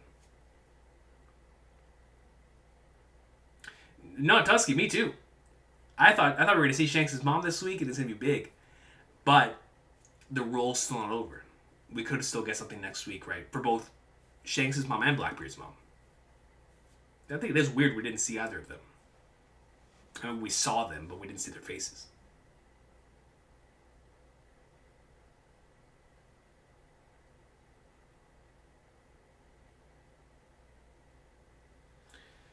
Alright, y'all. It is about to be 1:30 in the morning. Let's go ahead and, for all of our sakes, bro, this chapter was flipping amazing. This chapter was amazing. I think the Flying Dutchman is Davy Jones' ship. Is a POTC only thing, not in the legend in general. POTC. So. Also, it's just like it's not in the actual legend. It's just like a part of like what's been passed through time. Crab hand gyro.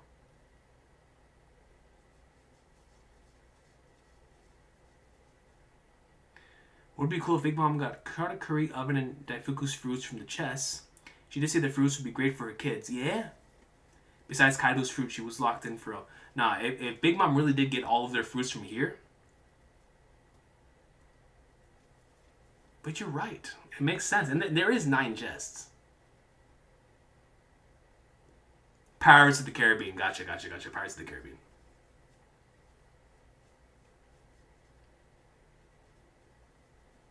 That is true, right? Like a lot of my knowledge for pirates and piratey stuff outside of the research we've done here thanks to One Piece is One Piece and Pirates of the Caribbean. So like the other history we've done thanks to it. Let me see Super.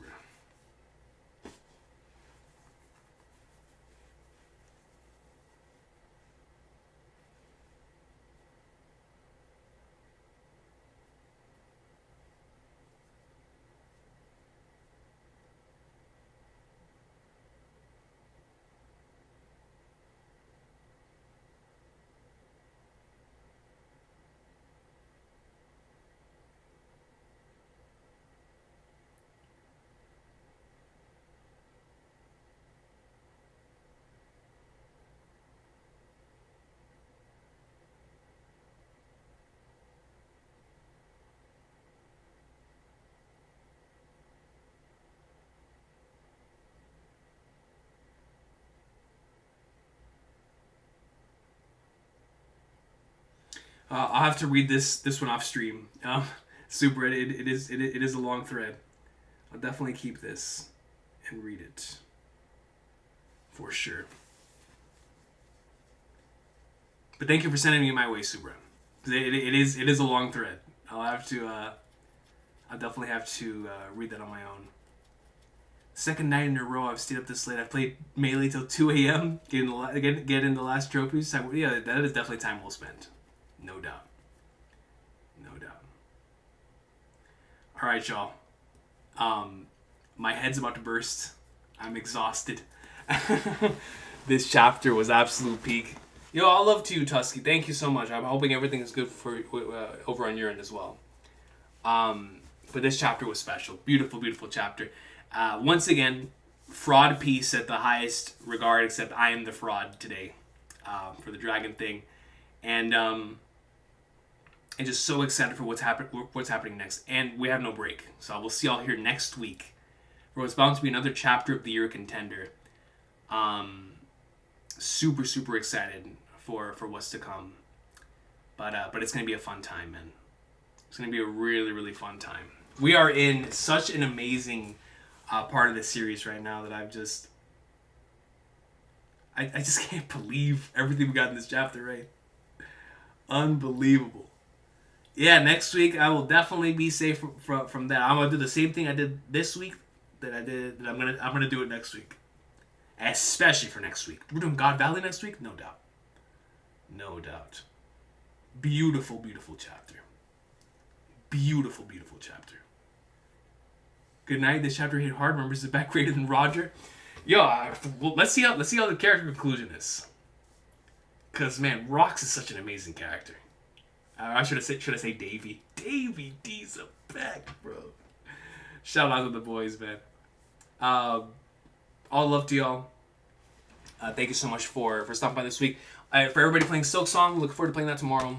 And I'll see out for some more One Piece greatness this weekend and going into next week. God Valley's finally here, like Super says. I can't believe it, yo. I can't. It's